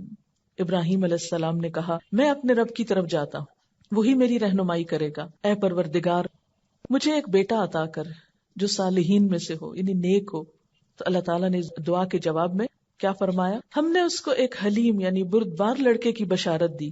وہ لڑکا جب اس کے ساتھ دوڑ دھوپ کرنے کی عمر کو پہنچ گیا تو ایک روز ابراہیم علیہ السلام نے اس سے کہا بیٹا میں خواب میں دیکھتا ہوں کہ میں تجھے ذبح کر رہا ہوں، اب تو بتا تیرا کیا خیال ہے؟ اس نے کہا ابا جان، جو کچھ آپ کو حکم دیا جا رہا ہے اسے کر ڈالیے، آپ انشاءاللہ مجھے صابروں میں سے پائیں گے. آخر کو جب ان دونوں نے سر تسلیم خم کر دیا، یعنی باپ بیٹا دونوں ہی اپنے آپ کو حوالے کر گئے، اور ابراہیم علیہ السلام نے بیٹے کو ماتھے کے بل گرا دیا اور ہم نے آواز دی اے ابراہیم تو نے اپنا خواب سچ کر دکھایا، ہم نیکی کرنے والوں کو ایسی ہی جزا دیتے ہیں. یقیناً یہ ایک کھلی آزمائش تھی اور ہم نے ایک بڑی قربانی فدیے میں دے کر اس بچے کو چھڑا لیا اور اس کی تعریف و توصیف ہمیشہ کے لیے بعد کی نسلوں میں چھوڑ دی. سلام ہے ابراہیم پر، ہم نیکی کرنے والوں کو ایسی ہی جزا دیتے ہیں، یقیناً وہ ہمارے مومن بندوں میں سے تھا. تو یہ ہے وہ واقعہ ابراہیم علیہ السلام کی قربانی کا جو قرآن نے ان الفاظ میں بیان کیا. اس واقعے کے بارے میں حفیظ جالندری نے ایک نظم لکھی ہے جو اس کی ایک بہترین تفسیر بھی ہے، اسی کو پڑھ کر آپ کو اس کی تفسیر سناؤں گی. پدر بولا یعنی باپ، فارسی کے لفظ اردو شاعری میں استعمال ہوتے ہیں. پدر بولا کہ بیٹا آج میں نے خواب دیکھا ہے، کتاب زندگی کا ایک نرالا باب دیکھا ہے. یہ دیکھا ہے کہ میں خود آپ تجھ کو ذبح کرتا ہوں، خدا کے حکم سے تیرے لہو میں ہاتھ بھرتا ہوں. ذرا امیجن بھی کرتے جائیں کہ باپ بیٹے کو کہہ رہا ہے کہ اللہ کے حکم سے میں تجھے ذبح کر رہا ہوں. سعادت مند بیٹا جھک گیا فرمانے باری پر، زمین و آسماں حیراں تھے اس اطاعت گزاری پر. رضا جوئی کی یہ صورت نظر آئی نہ تھی اب، یعنی ایسے بھی کوئی اللہ کی رضا پہ راضی ہوتا ہے؟ اس سے پہلے ایسی اطاعت کسی نے نہیں دیکھی. یہ جرت پیشتر انسان نے دکھلائی نہ تھی اب تک، اس سے پہلے کہ کسی انسان نے اللہ کی اطاعت کے لیے ایسی جرت نہیں دکھائی تھی.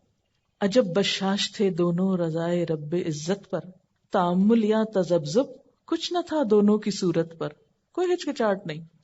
کہا فرزند نے اے باپ اسماعیل صابر ہے، خدا کے نام پر بندہ پے تعمیل حاضر ہے. مگر آنکھوں پہ اپنی آپ پٹی باندھ لیجیے گا، میرے ہاتھوں میں اور پیروں میں رسی باندھ دیجیے گا، مبادا آپ کو صورت پہ میری رحم آ جائے، مبادا میں تڑپ کر چھوٹ جاؤں ہاتھ تھرائے۔ پسر کی بات سن کر باپ نے تعریف فرمائی، یہ رسی اور پٹی باندھنی ان کو پسند آئی۔ ہوئے اب ہر طرح تیار دونوں باپ اور بیٹے، چھری اس نے سنبھالی تو یہ جھٹ قدموں پہ آ لیٹے، پچھاڑا اور گھٹنا سینہ معصوم پہ رکھا، چھری پتھر پہ رگڑی ہاتھ کو حلقوم پہ رکھا، زمیں سہمی پڑی تھی آسمان ساکت تھا بیچارہ، نہ اس سے پیشتر دیکھا تھا یہ حیرت کا نظارہ، پدر تھا مطمئن بیٹے کے چہرے پہ بحالی تھی، چھری حلقوم اسماعیل پہ چلنے ہی والی تھی، مشیت کا مگر دریائے رحمت جوش میں آیا کہ اسماعیل کا ایک رونگٹا کٹنے نہیں پایا، ہوئے جبریل نازل اور تھاما ہاتھ حضرت کا، کہا بس امتحان مقصود تھا ایثار و جرت کا، خطاب اس دن سے اسماعیل نے پایا ذبیح اللہ، یعنی ذبح نہیں ہوئے لیکن نام مل گیا ذبیح اللہ، خدا نے آپ ان کے حق میں فرمایا ذبیح اللہ۔ تو یہ تھا وہ جذبہ قربانی جو ابراہیم علیہ السلام اور اسماعیل علیہ السلام کے اندر تھا۔ قربانی اصل میں کی کیوں جاتی ہے؟ قربانی کے کانسیپٹ کیا ہے؟ قربانی کی روح کیا ہے؟ اپنی محبوب ترین چیز اپنے محبوب کے نام کر دینا، اظہار محبت ہے نا۔ ابراہیم علیہ السلام نے بھی اللہ تعالیٰ سے محبت کا ایک دعویٰ کیا تھا کہ مجھے تجھ سے محبت ہے، اور والذین آمنوا اشد حبا للہ، اور یہ کہ جب اللہ کی محبت انسان کے دل میں آتی ہے تو پھر دنیا کی کوئی دوسری چیز اس کا راستہ نہیں روکتی۔ اس راہ میں انسان کو مال دینا پڑے یا اولاد دینی پڑے یا پھر کبھی اپنا آپ بھی دینا پڑے۔ اسی لیے اس موقع پر جانور کی قربانی ایک سمبل کے طور پر ہے، جان قربان کرو، یعنی اگر آپ ویسے روپیہ پیسہ دے دیں گے تو بات نہیں بنے گی، جان دو، کیونکہ انہوں نے اپنے بیٹے کی جان دینے کے لیے کوئی بھی ہچکچاہٹ نہیں کی تھی۔ آپ دیکھیں دنیا میں محبتوں کے بہت قصے ہیں، اور ہر محبت کے ساتھ قربانی کا قصہ بھی، کیونکہ محبت کی تکمیل ہوتی نہیں، محبت کی تعریف مکمل نہیں ہوتی جب تک اس میں قربانی نہ ہو۔ ماں کو اگر اپنے بچے سے محبت ہے کیسی کیسی قربانی کرتی، شوہر کو اگر بیوی سے محبت ہے تو اس کے لیے کیسی کیسی قربانی کرتی، بیوی کو شوہر سے محبت ہے تو کیسی قربانی کرتی ہے اس کے لیے۔ تو دنیا میں بھی انسانوں کے درمیان محبت کے جتنے رشتے ہیں ان سب میں بھی قربانی پائی جاتی، اور اگر معاملہ بندے اور بندے کا نہیں، بندے اور رب کا ہو تو کیا اس میں کوئی قربانی نہیں ہوگی؟ تو ہر سال جو مسلمان یہ قربانی کرتے ہیں یہ کس لیے کرتے ہیں؟ اپنی محبت کے اظہار کی علامت کے طور پر، دس از اے سمبل کہ اللہ تیری خاطر یہ خون بہا سکتے ہیں تو تیری خاطر اپنی گردن بھی کٹا سکتے ہیں۔ اور آپ دیکھیں کہ ابراہیم علیہ السلام کو اللہ تعالیٰ نے کیا عطا کیا، انہوں نے اللہ سے محبت کا دعویٰ کیا تو اللہ نے بھی ان کو اپنا دوست کہا، واتخذ اللہ ابراہیم خلیلا، اللہ نے ابراہیم علیہ السلام کو اپنا دوست بنا لیا۔ تو دوستی کا ثبوت تو قربانی سے ہی ہوتا ہے۔ عام روزمرہ زندگی میں بھی آپ دیکھتے ہیں کہ جس سے محبت ہوتی ہے اس کے لیے ہم تحفے کا اہتمام کرتے ہیں۔ یہ تحفہ دینا کیا ہے دراصل؟ یہ تو نہیں کہ دوسرا شخص کو مفلس ہے، کوئی غریب ہے، فقیر ہے تو آپ اس کو کچھ پیش کر رہے ہیں کہ آپ کی غربت اور فقر دور ہو جائے، وہ تو صدقہ ہوتا ہے۔ تحفے کی روح کیا ہے؟ تحفے کی روح یہی ہے نا کہ ایک اظہار محبت ہوتا ہے کہ میرے دل میں آپ کا ایک مقام ہے۔ تحفے میں اصل چیز اس کی ویلیو نہیں ہوتی کہ وہ کتنی بڑی چیز ہے، کتنے ہزاروں لاکھوں کی ہے۔ جدید دنیا میں جو تحفے کا کانسیپٹ ہو گیا نا کہ مٹیریلسٹک اپروچ ہو گئی کہ زیادہ قیمتی تحفہ شاید زیادہ محبت کی علامت ہے، نہیں، محبت کی علامت کے طور پر تو آپ کچھ بھی قربان کر سکتے ہیں، کوئی بھی چیز دے سکتے ہیں، معمولی سے معمولی بھی ہو سکتی، اور اس میں ہر شخص اپنی حیثیت دیکھے گا نا کہ میرے میں حیثیت کیا ہے۔ بہت سے لوگ پوچھتے ہیں کہ اچھا کس پہ قربانی لازم ہے، کون قربانی کرے، اور پھر عموماً یہ بتایا جاتا ہے کہ جو صاحب نصاب ہے، جس پہ زکوٰۃ ہے، وہ قربانی کرے، لیکن ہم دیکھتے ہیں کہ اللہ کے رسول صلی اللہ علیہ وسلم تو کبھی بھی صاحب نصاب نہیں ہوئے، ان کے ہاں تو کبھی بھی اتنا مال جمع نہیں ہوا کہ آپ اس میں سے زکوٰۃ نکالیں یا کچھ اور، وہ تو جو آتا تھا دے ڈالتے تھے۔ اور یہاں تک حالت تھی تنگ دستی کی کہ حضرت عائشہ رضی اللہ تعالیٰ عنہا سے روایت ہے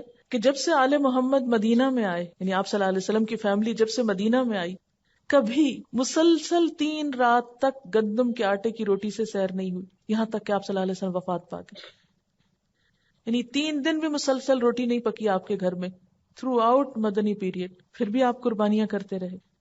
تو یہ قربانی پھر اصل میں کیا ہے؟ محبت کا اظہار ہے۔ اس کے لیے ضروری نہیں کہ آپ کے پاس اتنا سونا ہو یا اتنی چاندی ہو یا اتنا بزنس ہو یا اتنا بینک بیلنس ہو، بس آپ دیکھیں کر سکتے ہیں تو کر لیں. ایک قربانی بھی سارے گھر کی طرف سے کافی ہو جائے گی، لیکن محبت کے اظہار کے طور پر اللہ تعالیٰ نے خود جو طریقہ بتایا، کیونکہ آپ یعنی ویسے بھی محبت کے اظہار کے لیے تحفہ دیا جاتا ہے، لیکن جب آپ کو پتا چل جاتا ہے کہ فلاں شخص کو یہ چیز بہت پسند ہے، تو آپ کی پھر کوشش کیا ہوتی ہے کہ میں وہ دوں جو اس کو پسند ہے. اس لیے جب یہ باتیں کی جاتی ہیں نا کہ غریبوں کو روپیہ دے دینا چاہیے اس دن، اور فلاں چیز دے دینی چاہیے، اس پیسے کو فلاں کام میں استعمال کر لینا چاہیے، فلاں سڑک بنوا لینی چاہیے، فلاں پل بنوا لینا چاہیے، سب باتیں اپنی جگہ ہیں. لیکن آج آپ کے محبوب کو پسند ہے کہ آپ ایک جانور قربان کریں. یہ سارا سال پل بنوائیں، سڑکیں بنوائیں، جو مرضی کرائیں، لیکن آج اس کو کون سا تحفہ پسند ہے آپ کی طرف سے؟ جانور قربان کرنا. کیوں؟ اس لیے کہ آپ کاغذ کا روپیہ کسی کے ہاتھ میں دیتے ہیں نا، تو وہ فیلنگ نہیں آتی. جب آپ ایک اپنے پالے ہوئے جانور کے گلے پہ چھری پھیرتے ہیں، تو جن گھروں میں جانور پالا جاتا ہے نا، ان بچوں کو آپ دیکھیں، وہ قریب نہیں جاتے، اس کا گوشت نہیں کھاتے کہ ہمارا پیارا جانور جو ہے وہ قربان ہو گیا. روتے ہیں باقاعدہ اس کی. اور اس وقت جو دل کی حالت ہوتی ہے، وہ روپیہ کسی کو پکڑانے سے وہ جذبات نہیں پیدا ہوتے. اور یہ یاد دہانی ہے مسلسل، یا اللہ آج اس جانور کے گلے پہ چھری پھیر رہا ہوں، کل آپ نے مجھے طلب کیا نا، تو میں بھی حاضر ہوں، میں اپنی جان بھی دوں گا آپ کو. کیونکہ محبت میں تو پھر کوئی بھی چیز بچا کے نہیں رکھی جاتی نا.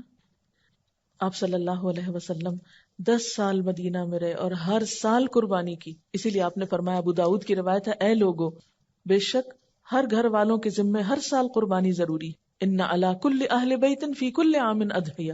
اب یہ الگ بات ہے کہ اگر بالکل پیسے نہیں ہیں اور مطلب نہیں کرنے کے قابل ایک بھی، تو کوئی بات نہیں، کیونکہ بہت لوگ بہت ہی غریب ہوتے ہیں.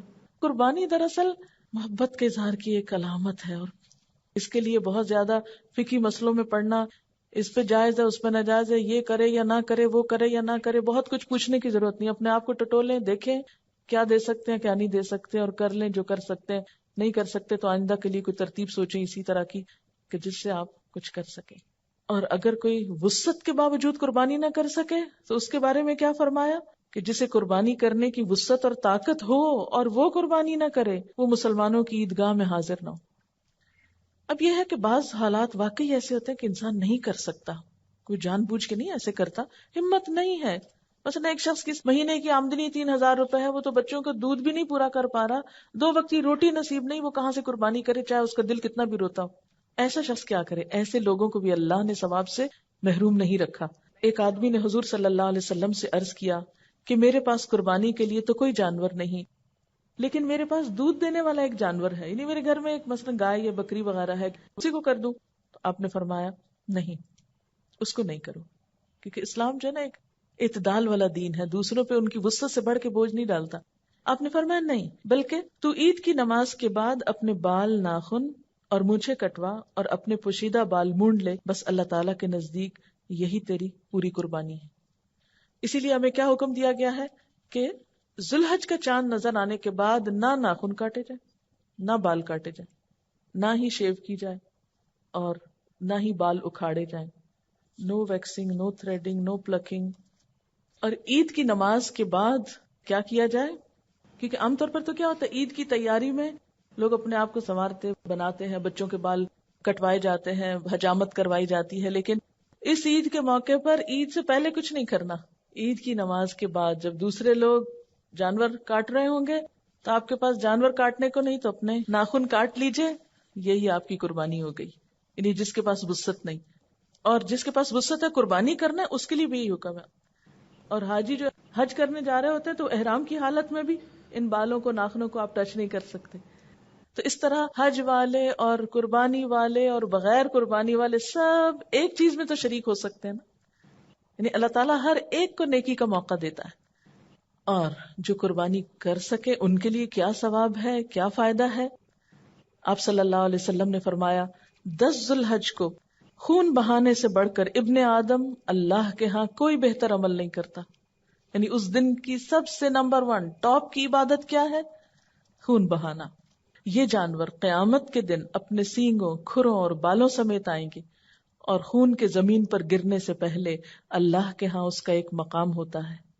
یعنی وہ خون زمین پہ جو گرنے لگتا ہے تو اس سے پہلے وہ اللہ کے ہاں ویلیو کر لیا جاتا ہے. اس جانور کا اتنا خون جائے گا اور وہ ثواب لکھ لیا جاتا ہے. اس لیے تم یہ قربانی خوش دلی سے کیا کرو. آپ نے فرمایا اے لوگو قربانی کرو، جانوروں کا خون آخرت کے ثواب کی نیت سے بہاؤ۔ قربانی کے جانور کا خون اگرچہ ظاہراً زمین پہ گرتا ہے، یعنی برباد ہوتا دکھائی دیتا ہے، لیکن حقیقتاً اللہ کے خزانے میں چلا جاتا ہے۔ یعنی جانور کا بہا ہوا خون جو ہے وہ بھی کاؤنٹ ہوتا ہے ثواب میں۔ آپ صلی اللہ علیہ وسلم سے پوچھا گیا کہ اس قربانی سے ہمیں کیا ملے گا، کیا فائدہ ہوگا؟ آپ نے فرمایا ہر بال کے بدلے میں ایک نیکی ملے گی۔ صحابہ کرام کہنے لگے اور بھیڑ کی اون کے بدلے؟ کیونکہ بھیڑ کی اون میں زیادہ بال ہوتے ہیں نا، وہ جڑے جڑے ہوتے ہیں اکٹھے اور بہت باریک باریک ہوتے ہیں۔ فرمایا بھیڑ کی اون کے ہر بال کے بدلے میں بھی ایک نیکی ہے۔ یہ دمبا یا بھیڑ جو ہوتی ہے اس پہ زیادہ بال ہوتے ہیں تو ایک ایک بال کے بدلے ایک ایک نیکی۔ پھر اسی طرح ایک اور جگہ پر آتا ہے کہ فربا جانور کی یعنی اچھے صحت مند جانور کی قربانی کرو کیونکہ یہ پل صراط پہ تمہاری سواریاں ہوں گے۔ یہ بھی ایک فائدہ ہے، قیامت کے دن آپ کو یہ سب اجر ملے گا۔ لیکن دنیا میں بھی کیا ہوتا ہے، قربانی کے کئی فائدے ہیں۔ لوگ تو کہتے ہیں نا لو اتنے پیسے ہر سال ضائع ہو جاتے ہیں، اتنے جانور کٹ جاتے ہیں، لیکن بات یہ ہے کہ ایک ایک چیز اس کی کام آتی ہے۔ مثلاً خون جو ہے وہ زمین پہ گرتا ہے تو زمین زرخیز ہوتی ہے۔ بعض پودوں کو تو آپ نے دیکھا ہوگا کہ خاص طور پہ ڈالا جاتا ہے کہ وہ زیادہ بڑھتے ہیں اس کی وجہ سے۔ اسی طرح گوشت جو ہے وہ لوگوں کے لیے ایک بہت زبردست غذائی ضرورت پوری کرتا ہے۔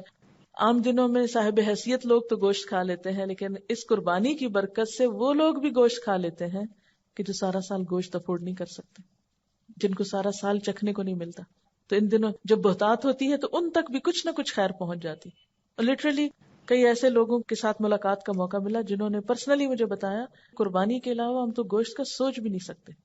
تو قربانی ہوتی ہے، ان تک جاتا ہے، اس لیے ان کو بھی غذائیت پہنچ جاتی، کیونکہ آپ غریبوں کو پیسہ دیں گے وہ معلوم نہیں اور کس کام لگا دیں گے، پھر ان کی صحت جائے گی۔ تو صحت ہو تو سب کام ہوتے ہیں نا۔ تو اس طرح ایک طرح سے انہیں سال میں ایک اچھی خوراک بھی مل جاتی ہے۔ پھر اسی طرح یہ ہے کہ کھال اور اون وغیرہ کا کتنا بزنس ہوتا ہے۔ پھر یہ کہ وہ کتنے لوگوں کے بزنس بڑھتے ہیں اس سے، یعنی کھالوں کو اکٹھا کرنے سے لے کر ان کو بیچنے تک اور ایکسپورٹ امپورٹ اور معلوم نہیں کیا کچھ، اس کے ذریعے کتنے بے شمار لوگ جو ہیں ان کاموں میں انوالو ہو جاتے ہیں، ان سب کو ایک طرح سے کام مل جاتا ہے۔ پھر بہت سے لوگ جن کو پتا ہوتا ہے کہ سال میں ہمارے جانور فلاں موقع پر بکیں گے، وہ کیا کرتے ہیں، جانور پالنا شروع کر دیتے ہیں، ان کو ایک کام مل جاتا ہے۔ ایک تو یہ کہ غریب کا پیسے پکڑائے، اور ایک یہ ہے کہ وہ جانور پالے، وہ بھی کسی کام لگے، اور پھر آپ اس کو پیسے دیں اور وہ اپنے ہاتھ کی کمائی سے کھائے، بنسبت اس کے کہ آپ اس کو صرف صدقے سے کھلاتے رہیں۔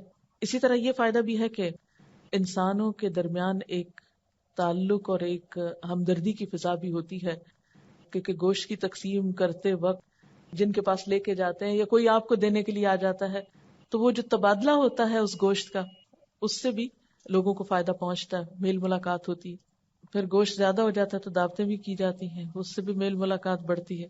قربانی کا جانور یہ ضروری ہے کہ وہ صحت مند جانور ہو، اس میں عیب نہ ہو، اور پھر یہ کہ 2 دانت والا جانور ہو جس کی عمر جو ہے وہ کم از کم 1 سال ہو، کیونکہ بہت چھوٹا جانور جو بچہ نہیں اس میں کر سکتے۔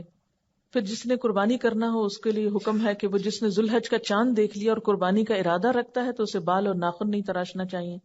پھر اسی طرح یہ ہے کہ حضرت عطا بن یسار کہتے ہیں کہ میں نے ابو ایوب انصاری سے پوچھا کہ آپ صلی اللہ علیہ وسلم کے زمانے میں قربانیاں کیسے ہوتی تھی، یا آپ کیسے کرتے تھے قربانیاں؟ تو انہوں نے کہا کہ ایک آدمی ایک بکری اپنی طرف سے اور اپنے اہل خانہ کی طرف سے قربانی کر دیتا تھا، یعنی ضروری نہیں کہ گھر کا ہر شخص ہی کرے، ایک جانور سب کی طرف سے بھی ہو سکتا ہے۔ وہ خود بھی اس میں سے کھاتے تھے، اوروں کو بھی کھلاتے تھے۔ ہوتے ہوتے لوگ فخر کرنے لگے اور نوبت یہاں تک پہنچ گئی جو تم دیکھ رہے ہو، یعنی ایک ایک گھر میں کئی کئی ہونے لگی، اور وہ اللہ کی خاطر نہیں بلکہ فخر کے لیے، بتانے کے لیے، لوگوں کو دکھانے کے لیے۔ پھر اسی طرح یہ ہے کہ قربانی عید کی نماز پڑھ کے کرنی چاہیے۔ عید کی نماز سے پہلے اگر کسی نے قربانی کر لی تو وہ قربانی نہیں ہوتی۔ پھر اسی طرح اس کے لیے نیت ضروری ہے۔ مثلا اگر کوئی بچڑ اس دن اپنے دکان کھولنے کے لیے قربانی کر رہا ہے تو وہ بزنس کے لیے کر رہا ہے، اللہ کی خاطر نہیں، تو چاہے وہ عید کے دن ہی کرے، اس کا وہ اجر و ثواب نہیں ہے جو ایک شخص فی سبیل اللہ کرتا ہے۔ اسی طرح کچھ ادب آداب بتائے گئے ہیں کہ جب قربانی کی جائے تو چھری تیز ہو، کیونکہ آپ نے فرمایا کہ ہر چیز پر احسان کرنا چاہیے، اللہ تعالیٰ نے ہر چیز پر احسان فرض کیا ہے۔ بس جب تم قتل کرو تو اچھی طرح، اور ذبح کرو تو اچھی طرح۔ جب تم میں سے کوئی ذبح کرنا چاہے تو چھری کو اس طرح تیز کرے، یعنی خوب تیز کر لے، اور اپنے جانور کو آرام دے، فوراً وہ کام مکمل ہو جائے۔ پھر اپنے ہاتھ سے ذبح کرنا بہتر ہے، زیادہ اجر و ثواب کا باعث ہے۔ اگر ہاتھ سے موقع نہ ملے تو کم از کم جا کے ہاتھ رکھیں، قریب ہوں، دیکھیں. پھر اس کے بعد یہ کہ مخصوص دعا پڑھی جاتی ہے، انی وجہت وجہ للذی فطر السماوات والارض حنیفا وما انا من المشرکین. یہ ساری دعا پڑھ کے اللہم منک ولک تقبل منی کما تقبلت من ابراہیم خلیلک بسم اللہ اللہ اکبر. کیا مطلب ہے اس کا؟ اے اللہ تیری طرف سے، یعنی تو نے ہی دی ہے مجھے، یہ میرا تو کچھ نہیں اس میں، ولک تیری خاطر قربان کرتا ہوں، تقبل منی تو مجھ سے قبول کر لے، کما تقبلتا جس طرح تو نے قبول کی تھی قربانی، من ابراہیم خلیل کا اپنے دوست ابراہیم سے علیہ السلام. بسم اللہ اللہ کے نام کے ساتھ، اور اللہ سب سے بڑا. پھر اسی طرح یہ کہ قربانی کے گوشت کا استعمال کیسے ہونا چاہیے. حدیث میں آتا ہے فَكُلُوا وَتَصَدَّقُوا وَادَّخِرُوا، کھاؤ اور صدقہ کرو اور رکھ چھوڑو.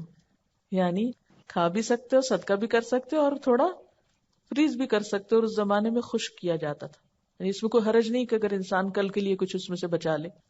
سورۃ الحج میں آتا ہے فَكُلُوا مِنْهَا وَأَطْعِمُوا الْقَانِعَ وَالْمُعْتَرَ، خود بھی کھاؤ اور مسکین اور سوال کرنے والوں کو بھی کھلاؤ. یعنی عام طور پر صحابہ کرام یا لوگوں کا طریقہ کیا رہا ہے، 3 حصے کرتے تھے گوشت. ایک حصہ خود کھایا، ایک رشتہ داروں کو دیا، غریبوں کو دیا. لیکن یہ فرض نہیں ہے، یہ پسندیدہ ہے، مستحب ہے ایسا کرنا. اگر کوئی نہیں کرنا چاہتا، سارا صدقہ کرنا چاہتا کر لے، سارا خود کھانا چاہتا ہے کھا لے، آدھا رکھ کے آدھا کھانا چاہتا ہے رکھ لے، کوئی حرج نہیں. لیکن ظاہر ہے کہ اگر آپ اس کی تقسیم زیادہ اچھی طرح کریں گے تو زیادہ ثواب پائیں گے. ورنہ آپ کا کام، یعنی آپ کی ذمہ داری پوری ہوگی جب اس کا خون بہہ گیا. اور اگر کچھ بھی کھانے کا اور کسی کو دینے کا موقع نہیں، جیسے پہلے مینا میں ہوتا تھا کہ سب قربانیاں جو ہیں وہ پھر اکٹھی کر کے جلا دی جاتی تھی، کیونکہ سب استعمال نہیں ہو سکتا تھا، پاسبل نہیں تھا اتنے جانوروں کا کھانا اور کھلانا اور اس کا استعمال. لیکن اب تو اس کے لیے کافی اچھے انتظامات ہو گئے. پھر اسی طرح یہ ہے کہ کھال کو گھر میں استعمال کے لیے رکھا جا سکتا ہے. مثلا اگر آپ گھر میں نماز کے لیے مصلی بنانا چاہیں یا کسی اور استعمال میں لانا چاہیں تو لا سکتے ہیں، لیکن فروخت نہیں کر سکتے، بیچ نہیں سکتے، اور مزدوری بھی نہیں دے سکتے قصاب کی. بہتر یہی ہے کہ اس کو بھی صدقہ کر دیا جائے، لیکن وہ فی سبیل اللہ صدقہ ہوگا، اس کو ثواب کی نیت سے صدقہ کیا جائے گا. یہ نہیں کہ آپ اس کو کسی دنیا کے کام کے استعمال کے لیے کسی کو دیں. مثلا یہ نہیں کہ کسی رشتہ دار کا کاروبار ہے تو آپ کہیں سب اسی کو دے دیتے ہیں جا کے، تو اس کو یہ صدقہ نہیں دیا جائے گا بلکہ فی سبیل اللہ دیا جائے گا. پھر اسی طرح یہ ہے کہ ایام تشریق سارے کے سارے ذبح کے دن ہیں. پھر اپنی طرف سے بھی قربانی دے سکتے ہیں. اگر کوئی ادارہ یا کچھ لوگ مل کے قربانی کریں تو وہاں پیسے بھی ڈال سکتے ہیں، جیسے گائے اور اونٹ میں مختلف حصے ڈالے جاتے ہیں. پھر اپنی طرف سے بھی کر سکتے ہیں، والدین کی طرف سے کر سکتے ہیں، زندہ کی طرف سے کر سکتے ہیں، مردہ کی طرف سے کر سکتے ہیں، رشتہ داروں کی طرف سے بھی کر سکتے ہیں. اور اب آخری حصہ یہ ہے کہ عید کا دن کیسے گزاریں، کیونکہ آخری کام اس میں پھر کیا ہوگا، یعنی عید کا دن آ جائے گا جس دن قربانی کرنا ہوگی. اس میں سب سے پہلے یہ کہ ان 2 دنوں میں روزہ نہیں رکھا جاتا. ہاں، عید الفطر میں آپ صلی اللہ علیہ وسلم صبح کچھ میٹھا کھا کر نماز پڑھنے جاتے تھے، لیکن عید الاضحیٰ میں صبح میں کچھ نہیں کھاتے تھے، حتیٰ کہ صحابیات اپنے بچوں کو دودھ تک نہیں پلاتی تھی.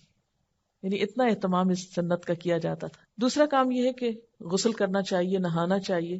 عید الفطر اور عید الاضحیٰ کے دن آپ صلی اللہ علیہ وسلم غسل فرمایا کرتے تھے. اچھا لباس پہننا چاہیے. بہقی کی روایت میں آتا ہے حضور صلی اللہ علیہ وسلم عیدین اور جمعہ کے موقع پر اپنی سرخ چادر پہنا کرتے تھے، یعنی لباس میں اہتمام کرتے تھے. ہم عام طور پہ کیا کہتے ہیں، بور دن ہے، کیا کرنا ہے، بس ایسے ہی ٹھیک ہے، ابھی تو گوشت آ جائے گا، پکانا ہوگا، پھر کیا کرتے سارا دن گندے ملندے رہتے ہیں، اور پھر شام کو کسی کے گھر جانا ہو فارغ ہو کے اچھے کپڑے پہن کے چلے جاتے. نہیں، صبح میں نہا کے اچھے کپڑے پہنیے اور پھر عید پڑھنے جائیے. پھر اسی طرح یہ ہے کہ عیدگاہ کی طرف اگر پیدل جائیں تو زیادہ اچھا، لیکن بہت دور ہو اور نماز ہی نہ نکل جائے تو اس کے لیے بہتر یہ ہے کہ پھر آپ سواری پہ بھی جا سکتے ہیں. آپ صلی اللہ علیہ وسلم کا طریقہ یہ تھا کہ آپ پیدل جاتے تھے، چل کے جاتے تھے عیدگاہ اور چل کے واپس آتے تھے. خواتین بھی نکل سکتی ہیں. بخاری اور مسلم کی روایت ہے، حضرت ام عطیہ سے روایت ہے کہ رسول اللہ صلی اللہ علیہ وسلم نے حکم دیا کہ عید الفطر اور عید الاضحیٰ کے دن ہم چھوٹی بچیوں اور جوان اور حیض والی عورتوں کو عیدگاہ لے جائیں. البتہ حیض والی عورتیں نماز کی جگہ سے الگ رہیں اور مسلمانوں کی دعا میں شریک ہوں، یعنی اجتماعی دعا کی بھی یہاں سے دلیل ملتی ہے. میں نے عرض کیا اللہ کے رسول صلی اللہ علیہ وسلم بعض عورتیں ایسی بھی ہیں جن کے پاس چادر نہیں ہوتی. آپ نے فرمایا جس عورت کے پاس چادر نہ ہو اس کی بہن یا سہیلی کو چاہیے کہ اپنی چادر میں اس کو لے لے، یعنی اس کو اپنی چادر میں چھپا لے یا اپنی چادر ادھاری دے دے، لیکن یہ کہ چادر پہن کے نکلے.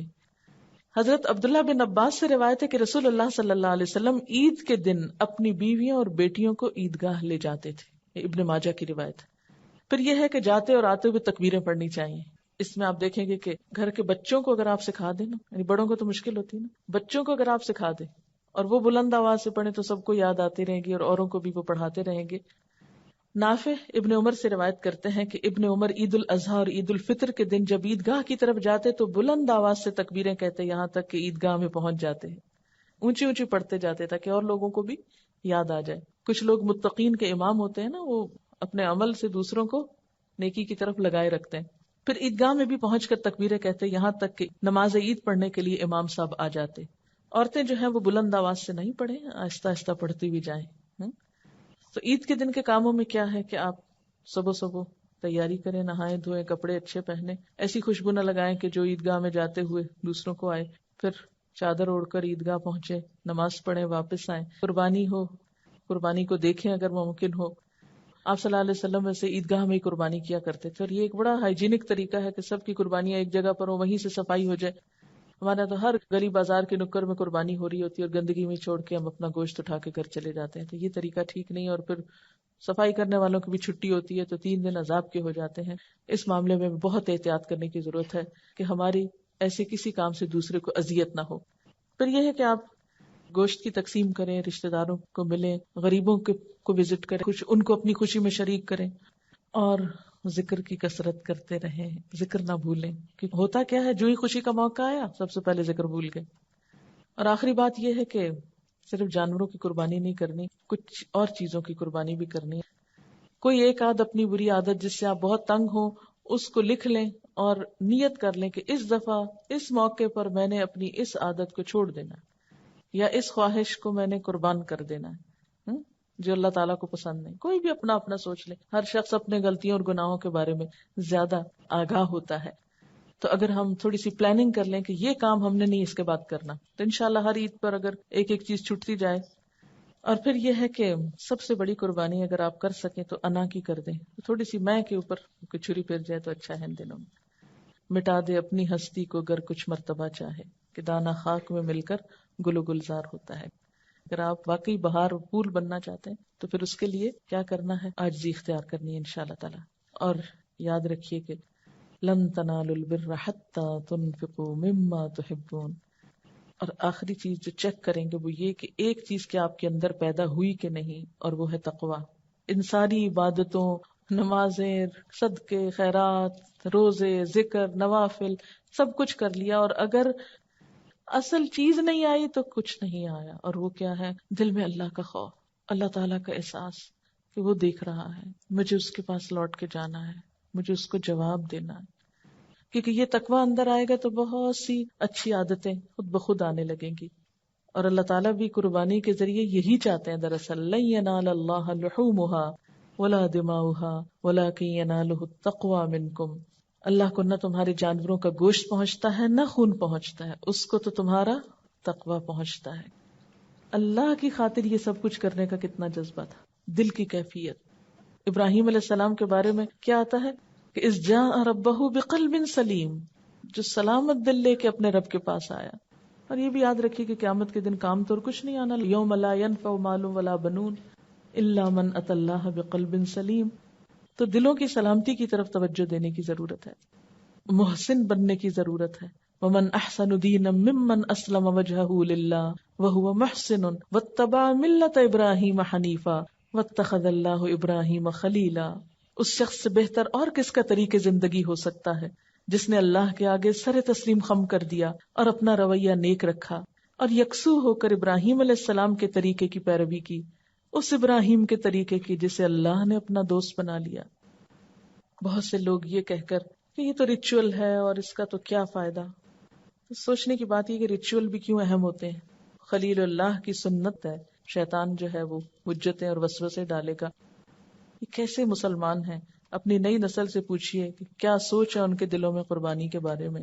یہ کیسے مسلمان ہیں کہ یہ اتنے جانوروں کو ذبح کر دیتے ہیں اور اتنے بے درد لوگ ہیں، اور نہ جانے کیا کچھ حجتیں پیدا کر کے اس عمل کو کتنا حقیر کر دیتے ہیں ہم، اور دوسروں کی نقالی اور دوسروں کی پیروی کو ہم کتنا خوبصورت بنا کے پیش کرتے ہیں. ذوالحج کی کیا اہمیت ہے، ان دنوں کے عمل اللہ کے ہاں کتنے قابل قبول ہیں، کتنے ثواب کمانے کے دن ہیں. تو اللہ کی ان سنتوں کو کون زندہ کرے گا؟ ہم مسلمانوں کو ہی آگے بڑھنا ہے، ہمیں دوسروں کا انتظار نہیں کرنا، خود آگے بڑھنا ہے۔ ایک آئیڈیا یہ بہت دیا جا رہا ہے کہ قربانی تو صرف ان کے لیے ہے جو حج پہ جا رہے ہوں۔ ابھی میں نے جو حدیث آپ کو سنائی کہ اللہ کے رسول صلی اللہ علیہ وسلم 10 سال مدینہ میں رہے اور ہر سال قربانی کرتے رہے، تو کیا ہر سال آپ حج پہ بھی جاتے رہے؟ اور دوسری بات یہ کہ جب صحابہ کرام نے پوچھا کہ یا رسول اللہ صلی اللہ علیہ وسلم یہ قربانی کیا چیز ہے، تو آپ نے کیا فرمایا؟ تمہارے باپ ابراہیم کی سنت ہے، ان کا طریقہ ہے۔ بعض لوگ شوق سے عیدگاہ جاتے ہیں لیکن قربانی نہیں کرتے، حالانکہ کیا ہے کہ جو قربانی نہ کرے وہ عیدگاہ بھی نہ آئے۔ ہم کہیں گے اچھا ٹھیک ہے، نہیں آتے۔ ہم یہ تو کر سکتے ہیں لیکن طریقے نہیں بدلتے۔ بعض اوقات ہم یہ کہتے ہیں کہ اس سال قربانی کیسے کریں کہ قربانی کے جانور پہلے سے بھی زیادہ مہنگے ہو گئے ہیں، لیکن دوسری چیزوں میں جب مہنگائی بڑھتی ہے تو ہم میں سے کون ہے جو ان چیزوں کو خریدنے سے باز آ جاتا ہے؟ بچوں کی فیسیں بڑھتی ہیں اسکولوں میں، اسی طرح شادی کے موقع پر آپ خریداری کرنے کو جاتے ہیں تو ہر سال ریٹس بڑھ جاتے ہیں، لیکن جہاں اللہ کی راہ میں کچھ کرنے کی بات آئی تو وہاں ہمیں کبھی مہنگائی یاد آتی ہے اور کہیں کوئی اور مسئلہ پیش آ جاتا ہے۔ جیسے ہماری نمازوں کے اوقات جو ہیں وہ اپنے الگ اوقات ہیں، تو اسی طرح ہمارا اصل عرفہ کا دن تو وہ ہے جو ہمارے کیلنڈر کے حساب سے آ گیا، لیکن چونکہ ان سارے عشرے میں روزے رکھے جا سکتے ہیں تو اس لیے آپ جس دن وہاں حج ہو رہا ہو اس دن بھی روزہ رکھ لیجئے، اور اس حج کے وقت، کیونکہ پہلے زمانے میں تو پتہ نہیں چلتا تھا نا، تو اب تو ہمیں مختلف سہولتوں سے یہ پتہ چل جاتا ہے کہ وہاں پر حج ہو رہا ہے، تو اس موقع پر بیٹھ کے خود آپ بھی استغفار وغیرہ کیجئے۔ جی ہاں، ویسے یہ تو اجتماعی نماز ہے، لیکن اگر کوئی نہ لے جانے والا اور نہ جانے والا ہو، 2 نفل بس صبح کے وقت پڑھ لیجیے۔ کچھ لوگ کہتے ہیں کہ قربانی کرنے کی بجائے رقم غریب کو دے دی جائے تو اس سے قربانی کی روح بیدار نہیں ہوتی اور اس سے وہ ثواب نہیں ملتا۔ غریب کو آپ سارا سال دے سکتے ہیں، جتنا چاہیں دیں، لیکن قربانی کے دن جیسے کہ حدیث میں آتا ہے اس دن خون بہانے سے بڑھ کر ابن آدم کا کوئی عمل اللہ تعالیٰ کو پسند نہیں، تو جب تک یہ کام نہیں کریں گے اس وقت تک فریضہ ادا نہیں ہوگا۔ سوال ہے کچھ لوگ ایک گائے لے کر ایک حصہ قربانی کا رکھتے ہیں، 6 حصے عقیقہ کر دیتے ہیں، کیا قربانی کے جانور میں عقیقہ کر سکتے ہیں؟ جی کر سکتے ہیں۔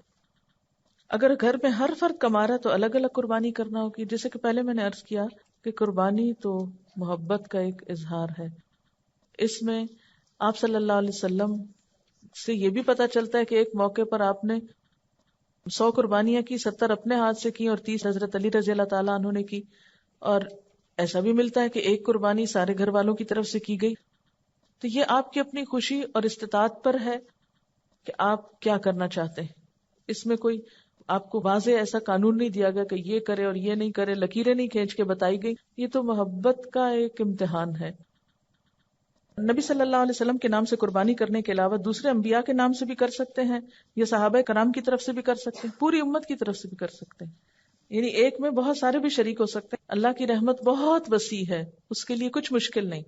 پھر یہ سوال ہے کہ جس دن سعودی عرب میں 10 ذی الحج ہوتی ہے اس دن یہاں 9 ذی الحج ہوتی ہے، تو کیا ہم روزہ رکھیں؟ جی اس لیے کہ رمضان میں آپ کیسے روزہ رکھتے ہیں؟ اپنے حساب سے کہ وہاں کے حساب سے؟ پھر کسی نے لکھا کہ کسی کے اوپر اگر 4 لاکھ کا قرضہ ہے تو پہلے قرضہ ادا کرے یا قربانی کرے۔ فتویٰ تو آپ کو یہ کہتا ہے کہ پہلے قرضہ ادا کریں، لیکن ہم نہ تو قرضہ ادا کرتے ہیں اور نہ قربانی کرتے ہیں، بلا ضرورت بعض اوقات قرضے لے کے اپنے اوپر رکھے رکھتے ہیں، زکوٰۃ سے بچنے کی کوشش کرتے ہیں، قربانی سے، اللہ کی راہ میں خرچ کرنے سے۔ اب یہ بھی دیکھنا پڑے گا قرضہ آپ نے کس لیے لے کر رکھا ہوا ہے۔ بات پھر وہی ہے جس سے میں نے شروع کیا تھا کہ ابراہیم علیہ السلام کو جب اللہ تعالیٰ نے حکم دیا تھا کہ بیٹے کو قربان کرو تو انہوں نے یہ کہا تھا یا اللہ اتنے بڑھاپے میں بیٹا ملا ہے، اب پھر تو کہتا ہے کہ اس کو قربان کر دو، کیسے کرو؟ اور اتنے دن دیکھا نہیں کیونکہ چھوٹا ہی تھا تو چھوڑ کے آ گئے اس کو مکہ میں اور خود واپس چلے گئے۔ کئی سال کے بعد واپس آئے، جب بچہ بڑا ہو گیا دیکھ کے دل باپ کا خوش ہوا ہوگا، اتنے عرصے بعد ملاقات ہوئی، کیونکہ یہ جو بچوں کی ٹین ایج ہوتی ہے نا، جب بچے بڑے ہو رہے ہوتے ہیں تو ماں باپ کو بہت محبت ہوتی ہے اپنے بچوں سے۔ تو اتنے دنوں کے بعد اگر آپ خود سوچیں کہ اگر آپ کئی سال بعد اپنے بچے کو دیکھیں اور آپ کو یہ حکم ملے کہ اس کو ذبح کر لیں، تو ہم میں سے تو میرا خیال ہے کوئی تصور میں بھی نہیں لا سکتا۔ چھوٹے سے بچے کو چھوڑ کے گئے تھے کہ جب وہ ایڑیاں رگڑنے والا تھا، جیسے زمزم نکلا تھا، پھر چلے گئے اللہ کی راہ میں، پھر واپس اتنے عرصے کے بعد آئے، دیکھا اس کو دل خوش ہوا، تو اللہ تعالیٰ نے کہا تھا نا والذین آمنوا اشد حبا للہ، اللہ تعالیٰ نے ابراہیم علیہ السلام کو اپنی محبت کے لیے خالص کیا ہوا، تو بیٹے کی محبت جو ہی آئی تو امتحان لے لیا، اس کو دے دو میرے رستے میں، دیتا ہوں۔ تو یہ جو محبتوں کا امتحان ہے، قل ان کان آباؤکم وابناؤکم وعشیرتکم، اصل ایمان کیا ہے کہ اللہ کی خاطر انسان سب کچھ قربان کر سکے۔ کیا عورت خود قربانی کر سکتی ہے؟ اگر ہمت ہے تو کر کے دیکھیے، منع تو نہیں ہے، لیکن ایک دن کریں گے اور کئی دن تک یاد رکھیں گے، اتنا آسان نہیں ہے. ساری فیملی باہر رہتے ہیں، یورپ میں رہتے ہیں، ان کی قربانی کے پیسے میں غریب رشتہ دار اور ڈرائیور کو دے دیتی ہوں تاکہ یہ زیادہ سے زیادہ گوشت استعمال کر سکے. کیا یہ صحیح ہے؟ بس میک شور کہ وہ قربانی کرتے ہوں، وہ اس سے کچھ اور نہ خریدتے ہوں. ٹھیک ہے، قربانی کے پیسوں سے قربانی کا جانور ہی خریدنا چاہیے. کیا جو لوگ غیر ممالک میں رہتے ہیں وہ یہاں پیسے بھیج کر قربانی کرا سکتے ہیں؟ بہتر تو یہی کہ وہیں کرائیں، کیونکہ ان کے بچوں کو کیسے پتہ چلے گا؟ کیونکہ بعض اوقات ہم پیسے دے کے اپنے سر سے ساری مشکل آسان کر دیتے ہیں کہ جائے کوئی کہیں بھی کر لے اور ہمیں نہ سنبھالنا پڑے. کوئی تو ٹھیک ہے، ہو تو جاتی ہے قربانی اگر خصوصاً وہاں پر کوئی انتظام نہ ہو. لیکن اگر آپ کے گھر میں قربانی نہیں ہوتی نا تو وہ رسم زندہ نہیں ہوتی. وہ آپ کے بچے دیکھتے نہیں، ان کو پتہ نہیں چلتا. وہ جب تک بکروں کا شور سنے نہیں آپ، کیسے پتہ چلے گا عید ہے؟ اور پھر آگے وہ کیسے کریں گے؟ کیا قربانی کا گوشت نان مسلم ماسی وغیرہ کو دے سکتے ہیں؟ جی دے سکتے ہیں. اس میں قربانی ایک دفعہ ہو گئی، پھر کسی کو بھی کھلا سکتے ہیں آپ. کیا عورتیں بھی چاند دیکھنے کے بعد بال اور ناخن وغیرہ نہ کاٹیں؟ جی ہاں. کسی نے لکھا ہے کہ کیا ایک قربانی کے جانور کے لیے ایک سے زائد مردہ رشتہ داروں کی طرف سے قربانی ہو سکتی ہے یا ہر ایک کے لیے الگ الگ کرنا ہوگا؟ آپ دیکھیے کہ اگر آپ میں استطاعت ہے تو ہر ایک کے لیے الگ بھی کر سکتے ہیں، اور اگر نہیں ہے تو ایک میں سب کی نیت کر سکتے ہیں. ٹھیک ہے، کیونکہ آپ صلی اللہ علیہ وسلم نے پورے گھر والوں کی طرف سے ایک بکری بھی کی ہے. ٹھیک ہے نا. اچھا، ایک اور بڑی اہم چیز کی طرف توجہ دلائی گئی ہے کہ آج کل جو لوگ جوش و خروش سے قربانی کرتے بھی ہیں وہ بھی عموماً اس کی اصل روح بھولے ہوئے ہوتے ہیں. ان کی ساری توجہ اس طرف ہوتی ہے کہ سب سے زیادہ شاندار جانور لائیں، یعنی دوسروں کے مقابلے میں زیادہ شاندار جانور ہو، اسے خوب سجائیں، سب کو دکھائیں. دیکھیے کہ اگر قل ان صلاتی و نسکی و محیای و مماتی للہ رب العالمین، جب تک اللہ کے لیے نہ ہو، اور اللہ تعالیٰ کو تو نہ ان بکروں کی شکلیں دیکھنی ہے نہ ہمارے کوانٹٹی اور اس کی کوالٹی کو دیکھنا ہے، بس ایک معقول حد میں اگر ہم اخلاص کے ساتھ وہ قربانی کرتے ہیں بغیر کسی ریاکاری اور دکھاوے کے، تو انشاءاللہ تعالیٰ وہ کہیں زیادہ بہتر ہے بنسبت اس کے کہ ہم دکھاوے میں لاکھ روپیہ لگائیں. اب ذرا سورۃ صافات کی وہ آیات جو حضرت ابراہیم علیہ السلام کی سنت کی قربانی کے سلسلے میں تھی، وہ ذرا سن لیجئے. هب لي من الصالحين فبشرناه بغلام حليم فلما بلغ معه السعي قال يا بني إني أرى في المنام أني أذبحك فانظر ماذا ترى قال يا أبت افعل ما تؤمر ستجدني إن شاء الله من الصابرين فلما أسلما وتله للجبين وناديناه أن يا إبراهيم قد صدقت الرؤيا إنا كذلك نجزي المحسنين إن هذا لهو البلاء المبين وفديناه بذبح عظيم وتركنا عليه في الآخرين سلام على إبراهيم كذلك نجزي المحسنين إنه من عبادنا المؤمنين. عشرہ ذی الحج میں پڑھی جانے والی تکبیرات، یعنی پہلے 10 دنوں میں پڑھی جانے والی تکبیرات: اللہ اکبر لا الہ الا اللہ واللہ اکبر وللہ الحمد. اچھا، اس کے علاوہ ایک اور تکبیر ہے: اللہ اکبر کبیرہ والحمد للہ کثیرہ وسبحان اللہ بکرۃ واصیلا. اللہ اکبر کبیرہ، اللہ بہت بڑا ہے، بہت ہی بڑا. اللہ اکبر کبیرہ والحمد للہ کثیرہ، اور اللہ کا شکر بہت زیادہ. وسبحان اللہ، اور اللہ کی تسبیح بکرۃ واصیلا، صبح اور شام. ایک اور تکبیر بھی ہے: اللہ اکبر اللہ اکبر لا الہ الا اللہ وحدہ لا شریک لہ لہ الملک و لہ الحمد وہو علی کل شیء قدیر. وآخر دعوانا ان الحمد للہ رب العالمین. سبحانک اللہم و بحمدک نشہد ان لا الہ الا انت نستغفرک و نتوب الیک. والسلام علیکم و رحمۃ اللہ وبرکاتہ.